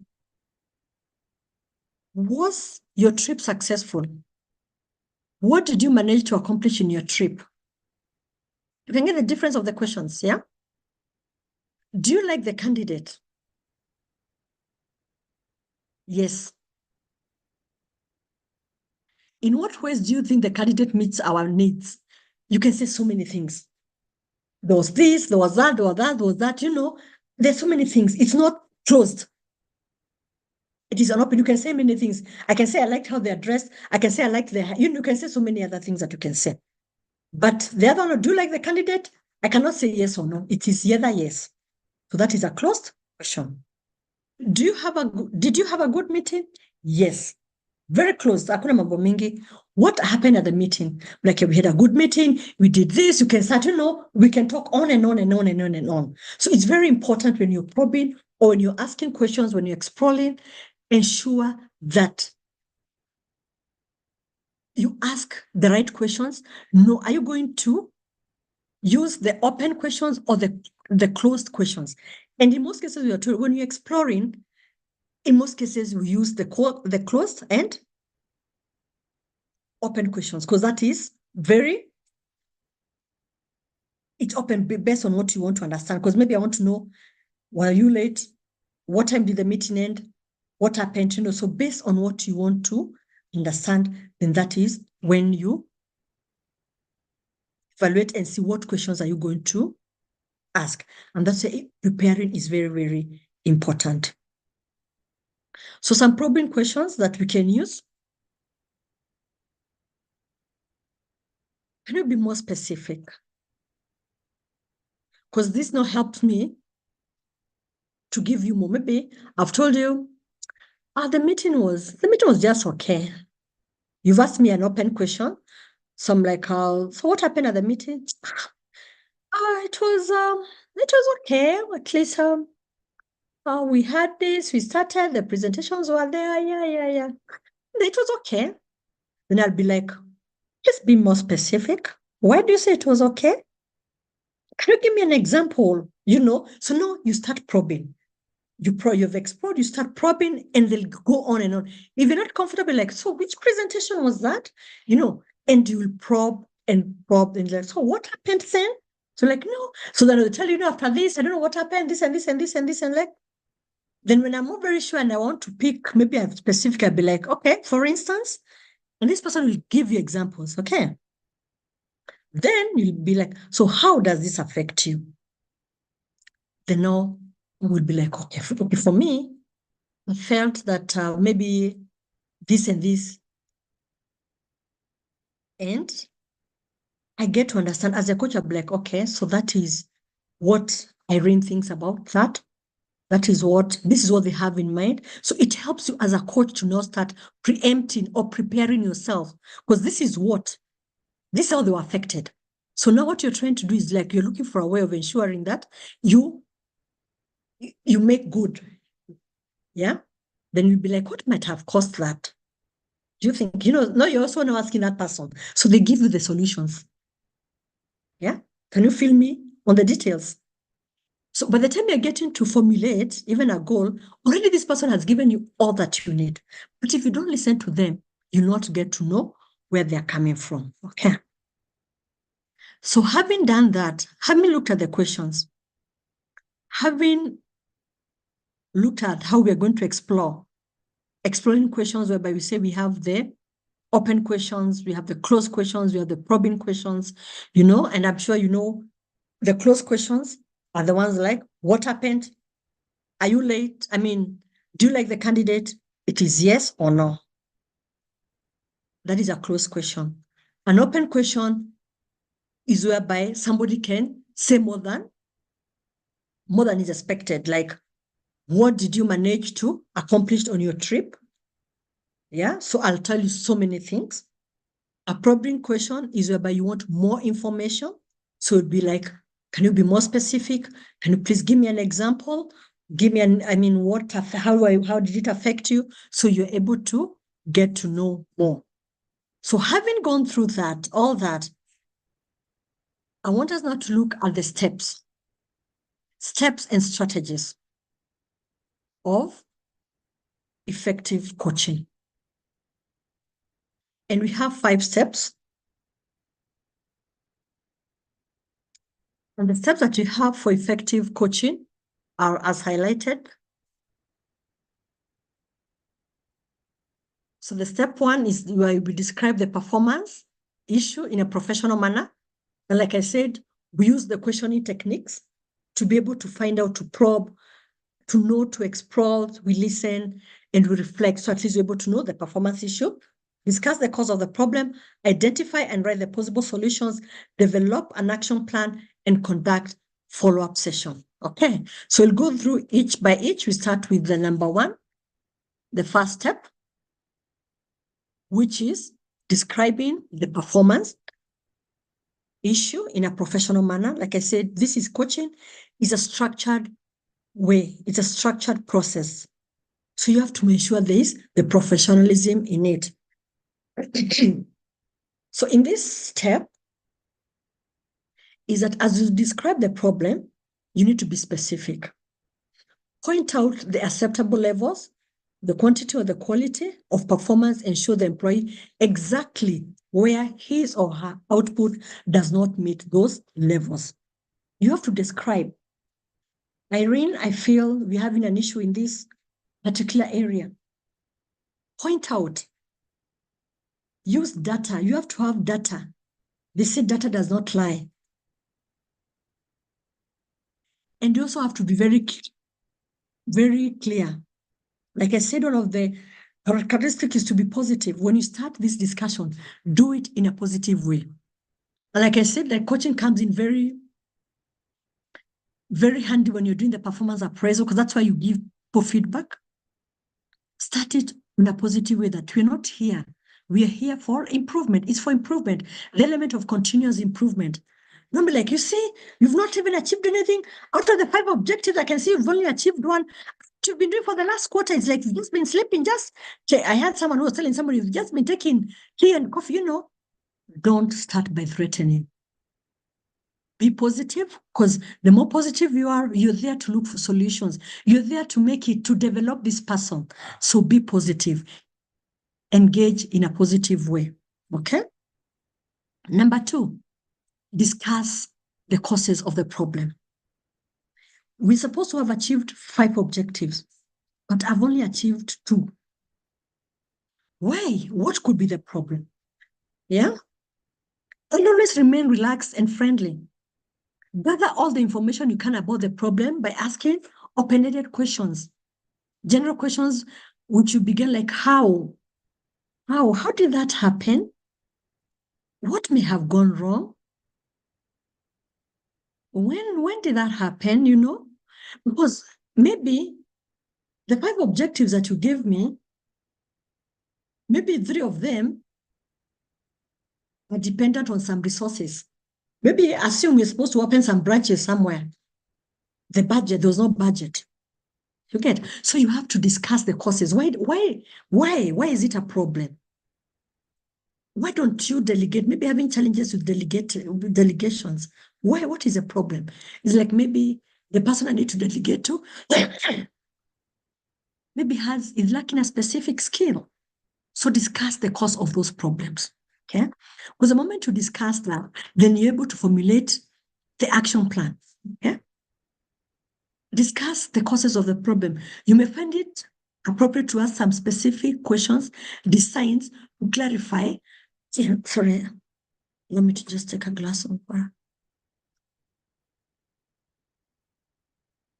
You may find it appropriate to ask some specific questions, decide to clarify and pinpoint the causes. Don't assume, okay? Because you were looking for the cause. And you see, if you don't get the cause, then how do you, it's like the root cause. If you don't diagnose it right, then how are you going to treat it? Even when you go to hospital, you have to get the right diagnosis.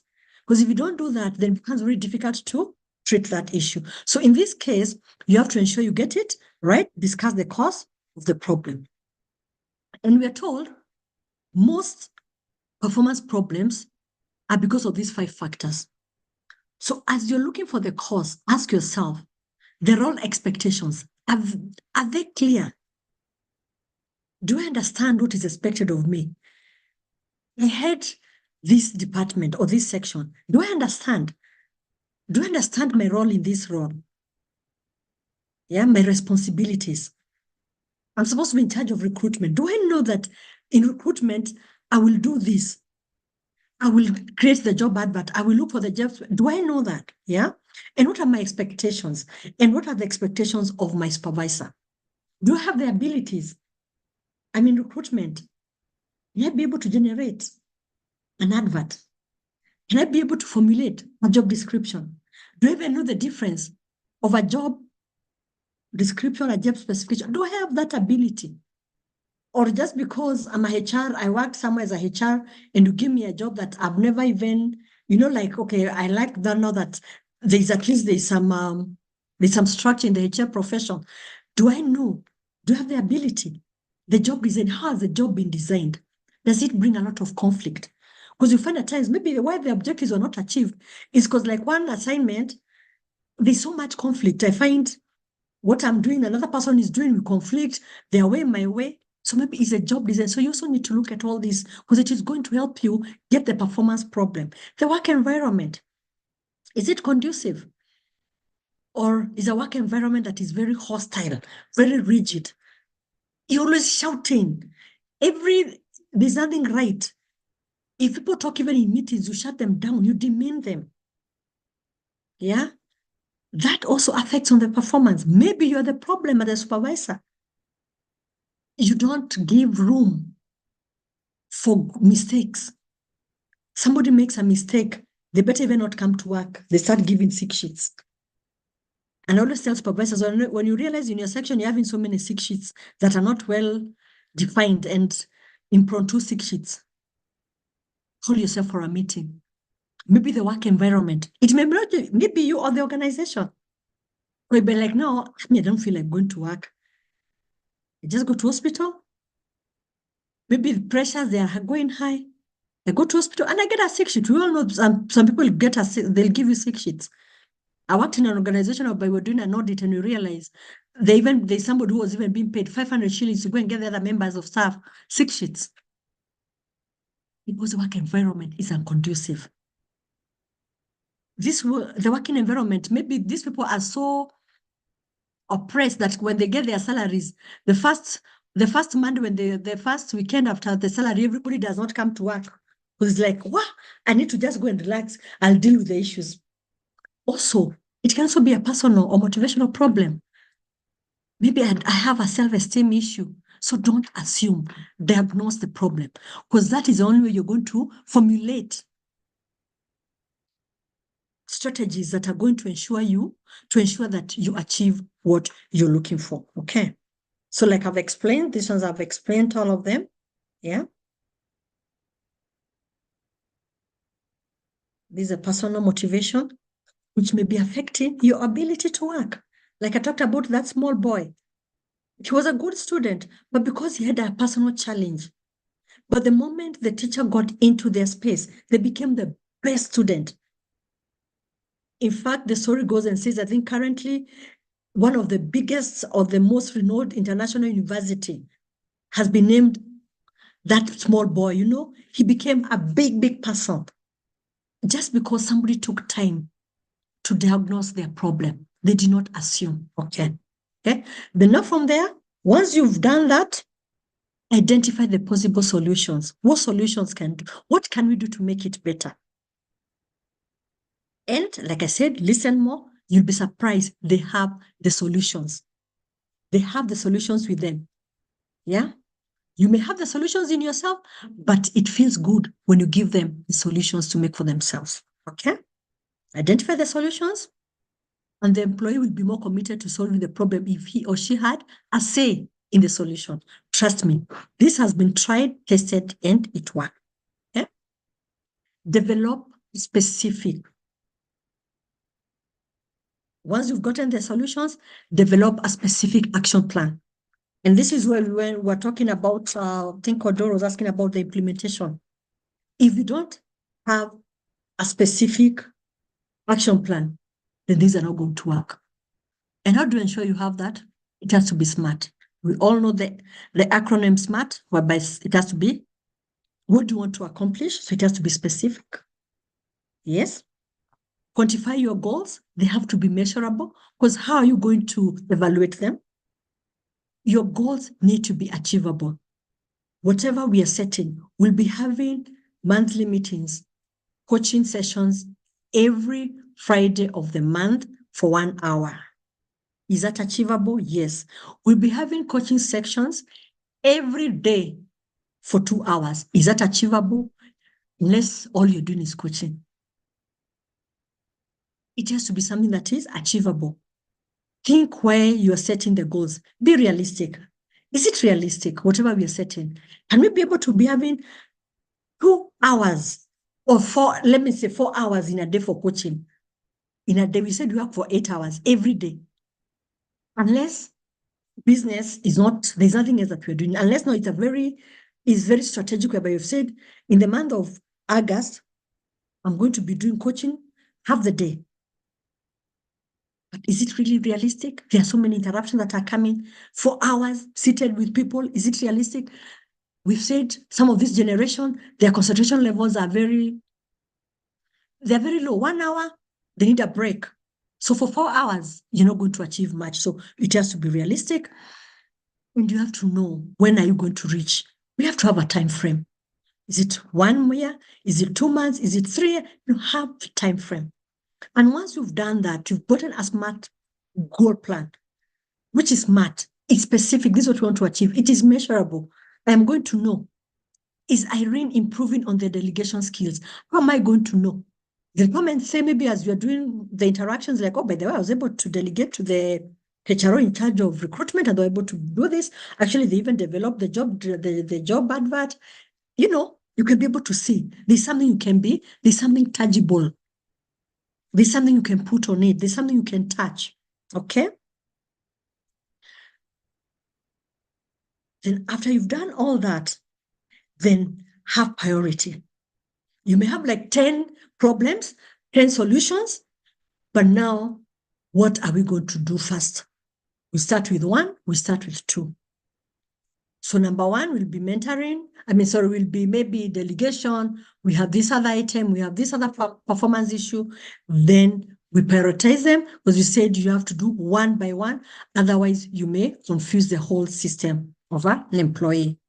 Okay, then you allocate resources. Maybe they require resources. Somebody may require laptops, may require some sitting areas. You may require maybe to have meetings that may have a budget. Maybe you require to buy some snacks or something.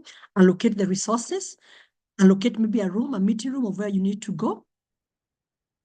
Add deadlines and milestones. So how are we going to know that we've done it well? If I'm very poor in presentation, maybe we'll say, come end of August, you're the one who's going to prepare the report for the department, and you're going to present it. So when I do it, I'm like, wow, I can't believe it. It just made a presentation to my department, something I've never thought I would do. So that is a milestone, because you've already identified and you have a deadline. I know in August, end of August, I'm the one who is presenting our departmental report. And one of the things I've told people, especially when it comes to coaching people and want them to be like how to manage meetings, you realize you as a supervisor, you may be the only one who chairs meetings. And one thing that I have personally used, and it has worked magic in terms of building leadership skills onto my team. We agree, we have monthly meetings, so everybody chairs. We have a circle, everybody chairs.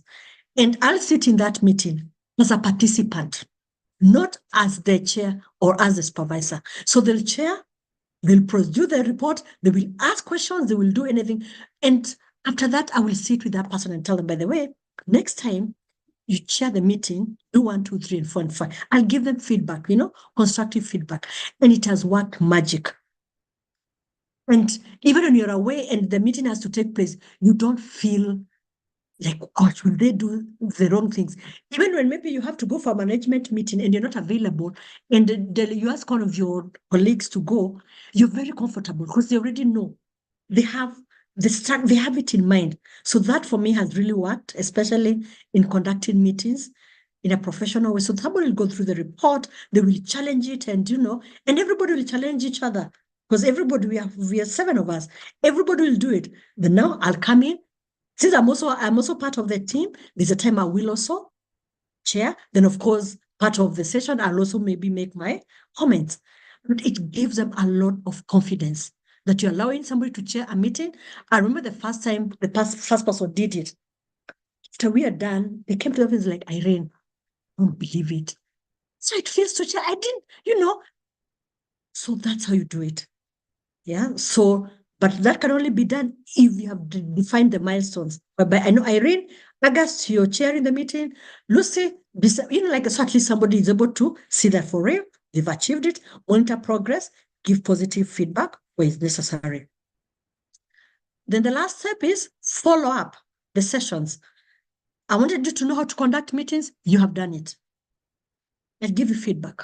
Next time you do this, ensure you do this, ensure you do this, because I'm also taking notes. Because as a coach, like I said, you have to look interested. So as they are doing the meetings, as much as you're also a participant, you're also taking notes on the feedback that you're going to give them. So that they also see, by the way, you really mean it and you want the best out of them. So always conduct follow-up sessions. So as we do all this, you'll appreciate all human beings are different. Different in the sense that we have different personalities. And one of the challenges that comes in when you're as a coach is that how do you deal with Irene and how do you deal with maybe another employee who is very different from me? So in these next sessions, as we are coming to almost the end, I want us to look at the behaviors of the staff that we can have in the employer, in our employment. And like I said, also the generations that we're dealing with, how do we coach them? Or what strategies can we use?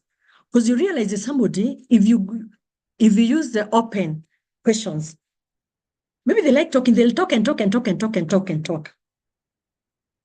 So you have to understand your team and know which strategy works for what. So we look at the different behavioral styles based on their personalities.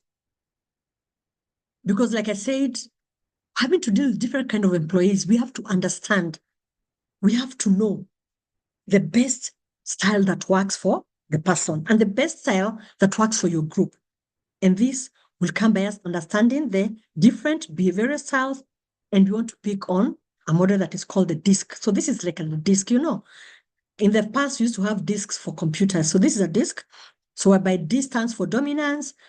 People are very dominant. We have people who are influencers. We have people who are steady. And those people are very compliant. So with that, so that is a DISC. So these are the 4 styles of behaviors in a workplace. I want to make it very simple. So we start with the first one. How do you define people who are dominant? 1, they like to control the environment by overcoming opposition to accomplish their desired results. They want to be in control. You've gone to meetings and there's somebody who just wants to be in control of everything. They're direct, they're impatient, and they can be extremely demanding. And they just want to be in charge. If you say this, it is their meeting, like I said, they'll come, they'll pray, they'll do this, they'll do everything. And unfortunately, when they're negatively motivated, they can be very defiant. If you don't give them their space, if they don't feel their relevance, if they don't feel like they're dominating, then they'll become very defiant. They're the people who can even start like they start like a small fire down there, they are reluctant with tasks that involve dealing with lots of details. They don't want details. That you have to tell them to do a report that has to be, they have to go look for data, they have to do well. You know, they don't like that. And they'll be quickly bored with the routine tasks. So if your team members or whoever you're coaching is like this, so what strategies are you going to put in place to ensure that you achieve the same and not lose them? Okay? So this is what you're going to do. One, you're going to be clear, direct, and to the point when you interact with them. Like I said, they get bored very easily. So if you start stories, by the time you finish stories and you're there, they've gone off. Avoid being too personal or talking too much about non-work items. Let them know what you expect from them. Be direct. Accept their need for variety and change where possible. Like we said, they don't like routine. They want things that are moving. Yeah. So provide new challenges. When you have a new project that is coming up, these are the people you need to embrace with. These are the people you coach to ensure that they achieve that. Okay. As well as opportunities to direct the efforts of others. They're very good because, for them, they want something that is challenging. So these are the people who can use. Have this new project, get them to understand, coach them again to understand that project, and they will run with it. Okay? We go to the other one, which is the I, influencing people. Who are these? These are people that like to shape the environment by influencing or persuading others to see their way. You've been to a meeting, somebody says something, and almost everybody seems to not agree. In the middle of the meeting, they'll be like, I think you people didn't get me right. Allow me, Chair, if I can just try to, So they believe that they know it all. So they would want to influence. And in most cases, if you give them time, you realize they have very good intentions. Yeah, they dislike handling complex details or working as lone rangers. Because they want to influence. This is a person who wants to influence, wants to work with other people. I want to influence 3, 4, 5 people and be able to achieve this. Okay. So they prefer dealing with people rather than things. These are the people in case you have staff engagement activities. Use them. You want like maybe the team building activity. You want maybe like like last month, June, was a mental health awareness for men. And you have strategies to see how you can support men in their mental health issues. Use these people who are influencers. They are very good. They'll come up with ideas. They will, because they like dealing with people. They look for things that will make them influential. They enjoy making favorable impressions because they want to be like, yeah, I achieved it, Good motivational environment, envying people and environment optimistically. They are very optimistic. Yeah. They will chat with you about anything on their minds. And that's why they're very good with people. So if it's mental health, if you're running strategies on mental health, they'll be able to talk to you, whether they are ladies or gents, they'll be able to talk to people about anything and everything. I remember like when long time ago, there are issues that would be very controversial, or even in this time and era when we're having a lot of issues in terms of inclusivity, gender sensitivity, equity, and some people may not be able to interact with whatever is happening. These are emerging issues, but an influencer will be able to talk with anyone and everybody, okay? The other side is that when they're negatively motivated, they can be very impulsive, very, very impulsive. So you have to ensure that you use their good traits to be able to achieve what you want to do. So what are the strategies that you're going to use? One, ask about things going on in their lives outside of work. They like talking about themselves. Yeah. And you get the buy-in. Let them share with you their goals at work and elsewhere. Because by that, they're like, okay, life is not just about work, but these are the people who, when talk about life balance, they come and tell you, excuse me, sir, I'm sorry, it's 5, I need to go to the gym. And you'll be like, you're supposed to give this report by tomorrow, 8 a.m. They're like, don't worry, I'll wake up at, I will work late, I can wake up at 3 a.m. and you'll have your report on your table by 9. Yet there's a generation, if you tell them that, they'll say it's subordination. So that's why it's very important to understand the work dynamics the people, the behaviors of people. Tie your objectives to their dreams and goals. They have big dreams. The people will tell you, me, I believe one day I'll be the CEO. You're like, whether you're discussing in a coaching session, they're like, so what to do? What do you want to be? I want to sit on that seat. They will tell you to your face. Yeah. And they do it very nicely, you know. So create democratic atmosphere and interaction with them because they're interesting to work with. They're interesting when you're formulating objectives. It's not very complicated, okay? The steadiness, they like to cooperate with others to carry out stuff. So this will be more of their follower. They're team player, they're good team players, prefer dealing with things one thing at a time. They are patient, reliable, loyal, resistant to certain changes. They appreciate orderly, step-by-step approach. They tend to perform in a consistent, predictable manner and prefer a stable, harmonious work environment.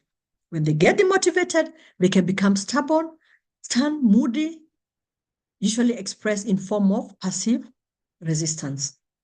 Wataki stress. And most of these people, most of them will be in the accounts office. Yeah?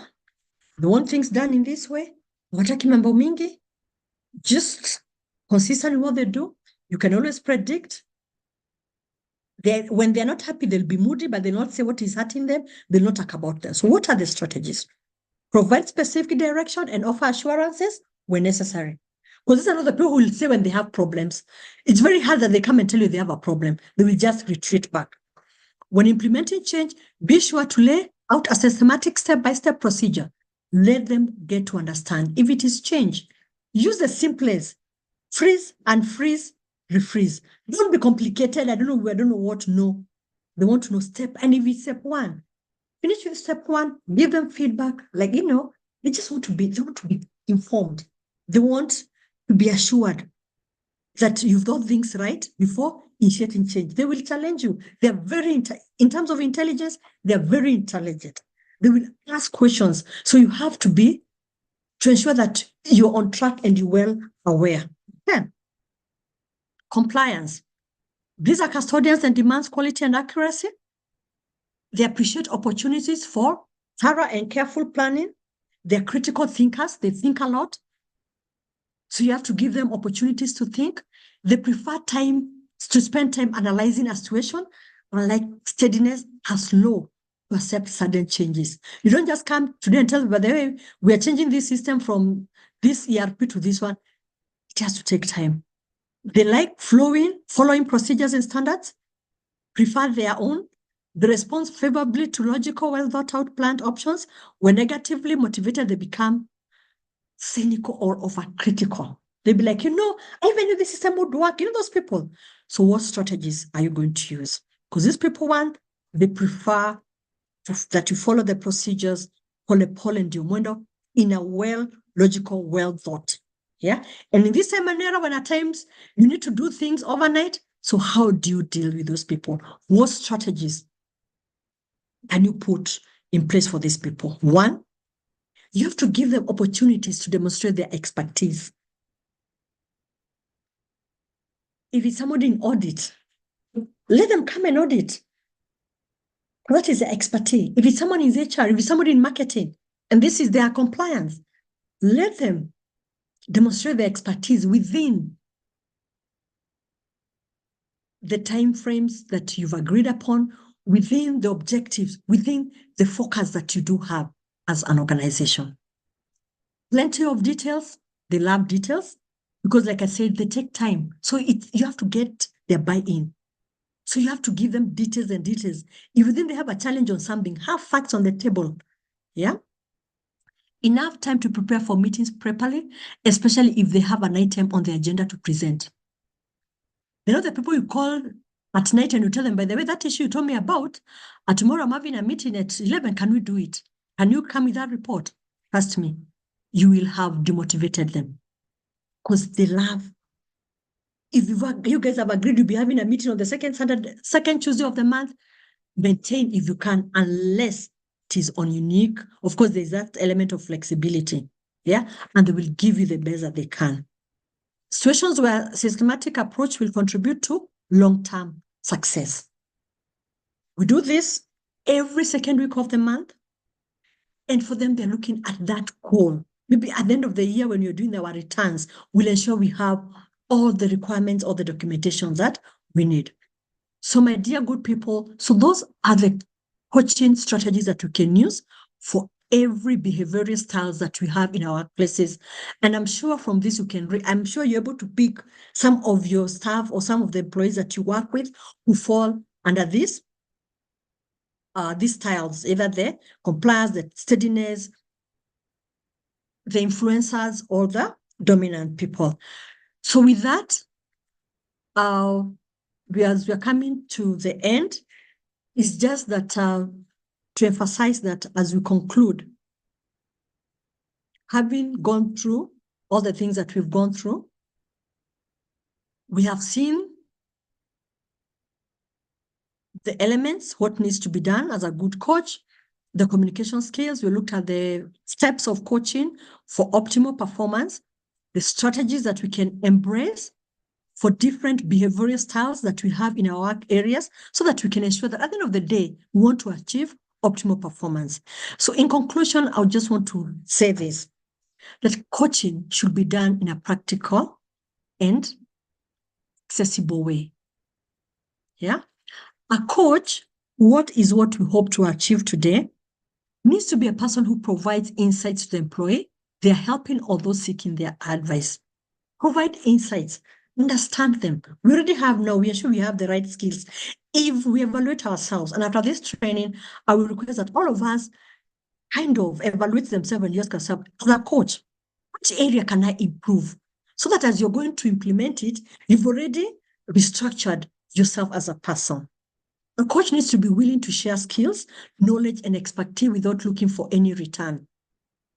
You're coaching people for optimal performance. God knows, I say, I helped you to manage meetings, so can you give me something in return? No. The moment you have that mentality, then you've lost it as a coach. A healthy coach-employee relationship is vital in ensuring continuity. If you don't have a good relationship, then the coaching becomes very complicated. Because how do you communicate? So you have to ensure that you have a good coach-employee relationship. It's also important that a coach needs to realize that what it takes to be a good coach and understand the traits of a good coach. Like I have earlier said, this is a personal challenge to us who want to be good coaches, that we ask ourselves, am I that good coach? Which area, based on what we've learned today, can I do? Can I tweak here and there to be a good coach, so that I can be able to impact the same to the other people as I create an awareness, as I train other coaches? Because as a HR, you're expected to ensure that you've trained other people, other supervisors to be good coaches, but you cannot do it if you yourself do not understand, or you yourself don't feel like you really have those traits. But the beauty is, the moment you realize a gap, then you look for ways to bridge that gap. Then in conclusion, finally, is that a positive, approachable, friendly coach is a good asset to a company in helping it to achieve its optimal performance. As such, coach will be able to produce high quality employee. Okay? Because if you're positive, you're approachable, you're friendly, people will come to you because you're helping them. And you see, you're helping them because for you, your end result is there, optimal performance for the organization. So be that positive, approachable, and friendly coach. So that is my summary for this training. And I do believe that we have shared a lot, and I'm sure we've picked one or two things. And also in terms of reference for recommendations, is that in case you need to get more information, like I said, we learn more. You can look for these books. There's one called Effective Coaching, very nice. And from this link, you can get it. It's an ebook. You can be able to get it. Also, Coaching to Maximize Performance. Also, it's an ebook. You can be able to get it on this website. Just link on the link, and just say that after this training, this like I said, it's a recorded training. So the training will be on the website. That is achrp.org. So you just go there, you get this training. You can be able to download the books. and you can be able to, in case it's an area that maybe you need more information, you need maybe clarity, as I was talking, maybe you didn't get it right. So you can be able to go back and you'll be able to see that. And then as I close, before I open the question and answer, we have another like 10 minutes, is just to inform members that when we undertake these trainings, you always get one CPD point. As you all know, for HR professionals, you need to get CPD points for your certificate for your membership to be renewed annually. So ACHRP has made it very easy for us because we are able to earn our CPD points in various topics as we add value, as we develop ourselves in terms of the HR skills and the competencies that we require. So based on that, we have trainings that we undertake mainly on Saturdays, on specific dates. And we also have like seminars, we have the long trainings, we have the short trainings, but the ones for one CPD points, like what we are doing today, we have an annual calendar. And for this year, 2024, we had 10 of them. So far we've done 7. There's one for HR Law Kenya. We've done how to attract and retain top talents, managing and improving employee performance, competency-based HR management, HR strategy to drive business performance, successful people analytics implementation, and they were held on those days. And now we've done whatever we did today. And we have one that is upcoming, which is high impact leadership skills, which will be there on 10th of August, 2024. So the beauty of this is that in case you did not attend any of this training and you'd want to earn your one CPD points, like if you attend this, you earn, each training is one CPD point, just go to the website, go to our website, achrp.org, log in, register for this training, and you're going to listen because they're recorded. You're going to go through the trainings. And after you've done that, you can be able to even get your certificate, because at times people will ask how you get your certificates. So you'll go to the same website, and under my courses, you find not only your certificate, but also the notes. Because apart from the presentation, we also have notes, and like the books that I have made references to, especially in reference to this training. So my dear good people, I come to the end of this training session. I really want to thank you for your time. And now I open it up for questions. And before I say the questions, I really want to appreciate all of you because of your wonderful, wonderful, wonderful participation. So I open it up for questions. It's a question and answer session.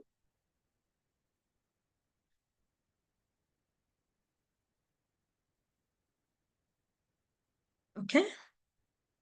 Question, you can make a question, you can make a comment. Just unmute yourself and say, it's okay. Thanks, Alison, for the guest. Yes, go ahead. Yes, Catherine. Yeah, I was just saying maybe these coaching lessons have brought a certain idea and broken some myths. You know, the way people class themselves in some place. I am this, I am an extrovert, I am whatever, an introvert. So you have to swallow me as I am. You know, like there is no room for, you know, for dealing with those people. But I think one of the best takeaways here is the strategies of coaching such people, you know, because you'll find them, whether they are called cholerics, whatever we want to group them, and however we want to group them. I think it's very, very important how to deal or understand the styles of behavior. But just for a question is, these styles of behavior, you know, there are also people who are emotionally damaged and traumatized. So sometimes their best does not come out. What would be your advice? Because they probably may fall in the disc, but because of the trauma, it distorts their personalities or the way they are behaving. How do you let that come out? Thank you. Thanks, Catherine. Thanks for that positive feedback. Yes, I agree that we have different behaviors. We have the cholerics, we have the for the blue, the red, you know, and people will be like me, I'm an introvert. But with this now, you're able to know how can you place this person where and how, what strategies can you use to ensure that you coach them accordingly. Then now, thank you for the question whereby you brought up, in case somebody has trauma, what do you do?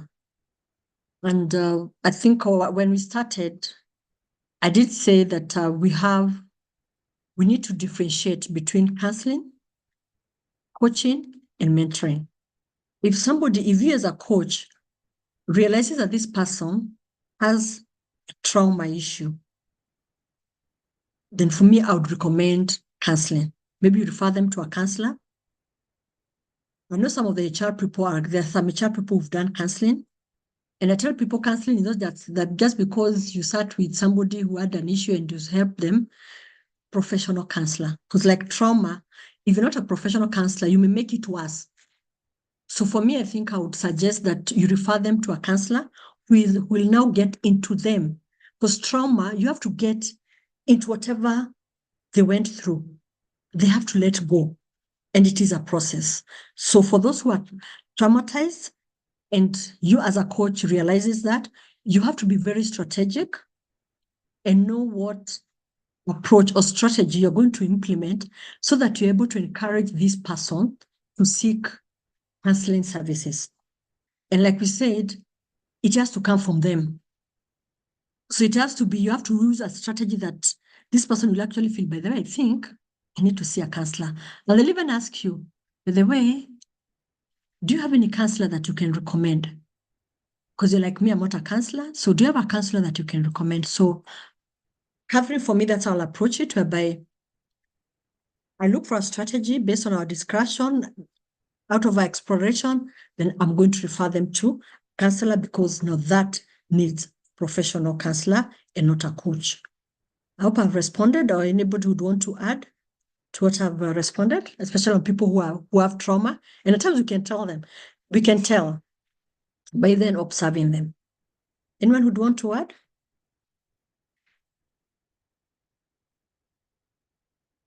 Or Catherine, is that sufficient?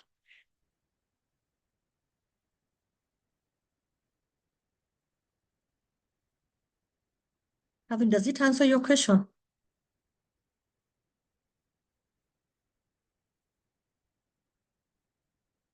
Okay. Thanks, Sharon. Thank you, thank you. Yeah, sure. I've also learned. I've also picked one or two things from people, so I also really appreciate. So could you be having any other question? Any comments?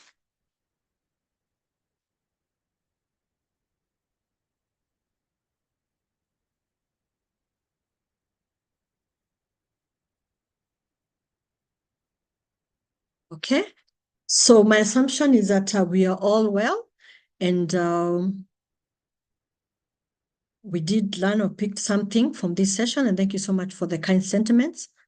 And once again, just to remind you, for those who want the certificate for this training, just log to achrp.org, go to my courses, and you'll get the certificate there. Also, for the sessions that we've undertaken today, it's recorded. You can always get to replay it. And where there's an area that you feel you want more information, you can always get more information from there. So in case there's no any other person who'd want to say something, so once again, I want to ask anybody who'd want to add. Yes, it's a chat. Yes, and it's important to also note that I indicated we have the high impact leadership skills, which will be held on 10th of August, 2024. So the cost for that session is 1,500. And whoever attends will earn a 1 CPD point. It will be on 10th of August. The time will be at 8:30 to 10:30 to 11:30. So kindly let's register in big numbers as we continue earning our CPD points. And how you pay, the payment details are on the chat. But just in case you're not able to see the chat, the pay bill number is 247,247. Then the account is 300,245. So pay bill number 247,247. Then in case you need to contact, you can always call the numbers that are there, or you go to the website, you'll be able to be assisted. So good people, in case there's no any other comment, thank you so much for the feedback. And it was also good interacting with you. I do wish you a very good weekend, and I pray that from here, from next week, you can be able to really implement coaching sessions in your areas of work, and we can have optimal performance coming from what we've done. And this can be one of our milestones as a HR person. So thank you so much once again, and I do wish you a wonderful, wonderful weekend. You can also go to the YouTube channel and you're able to see what you are doing today.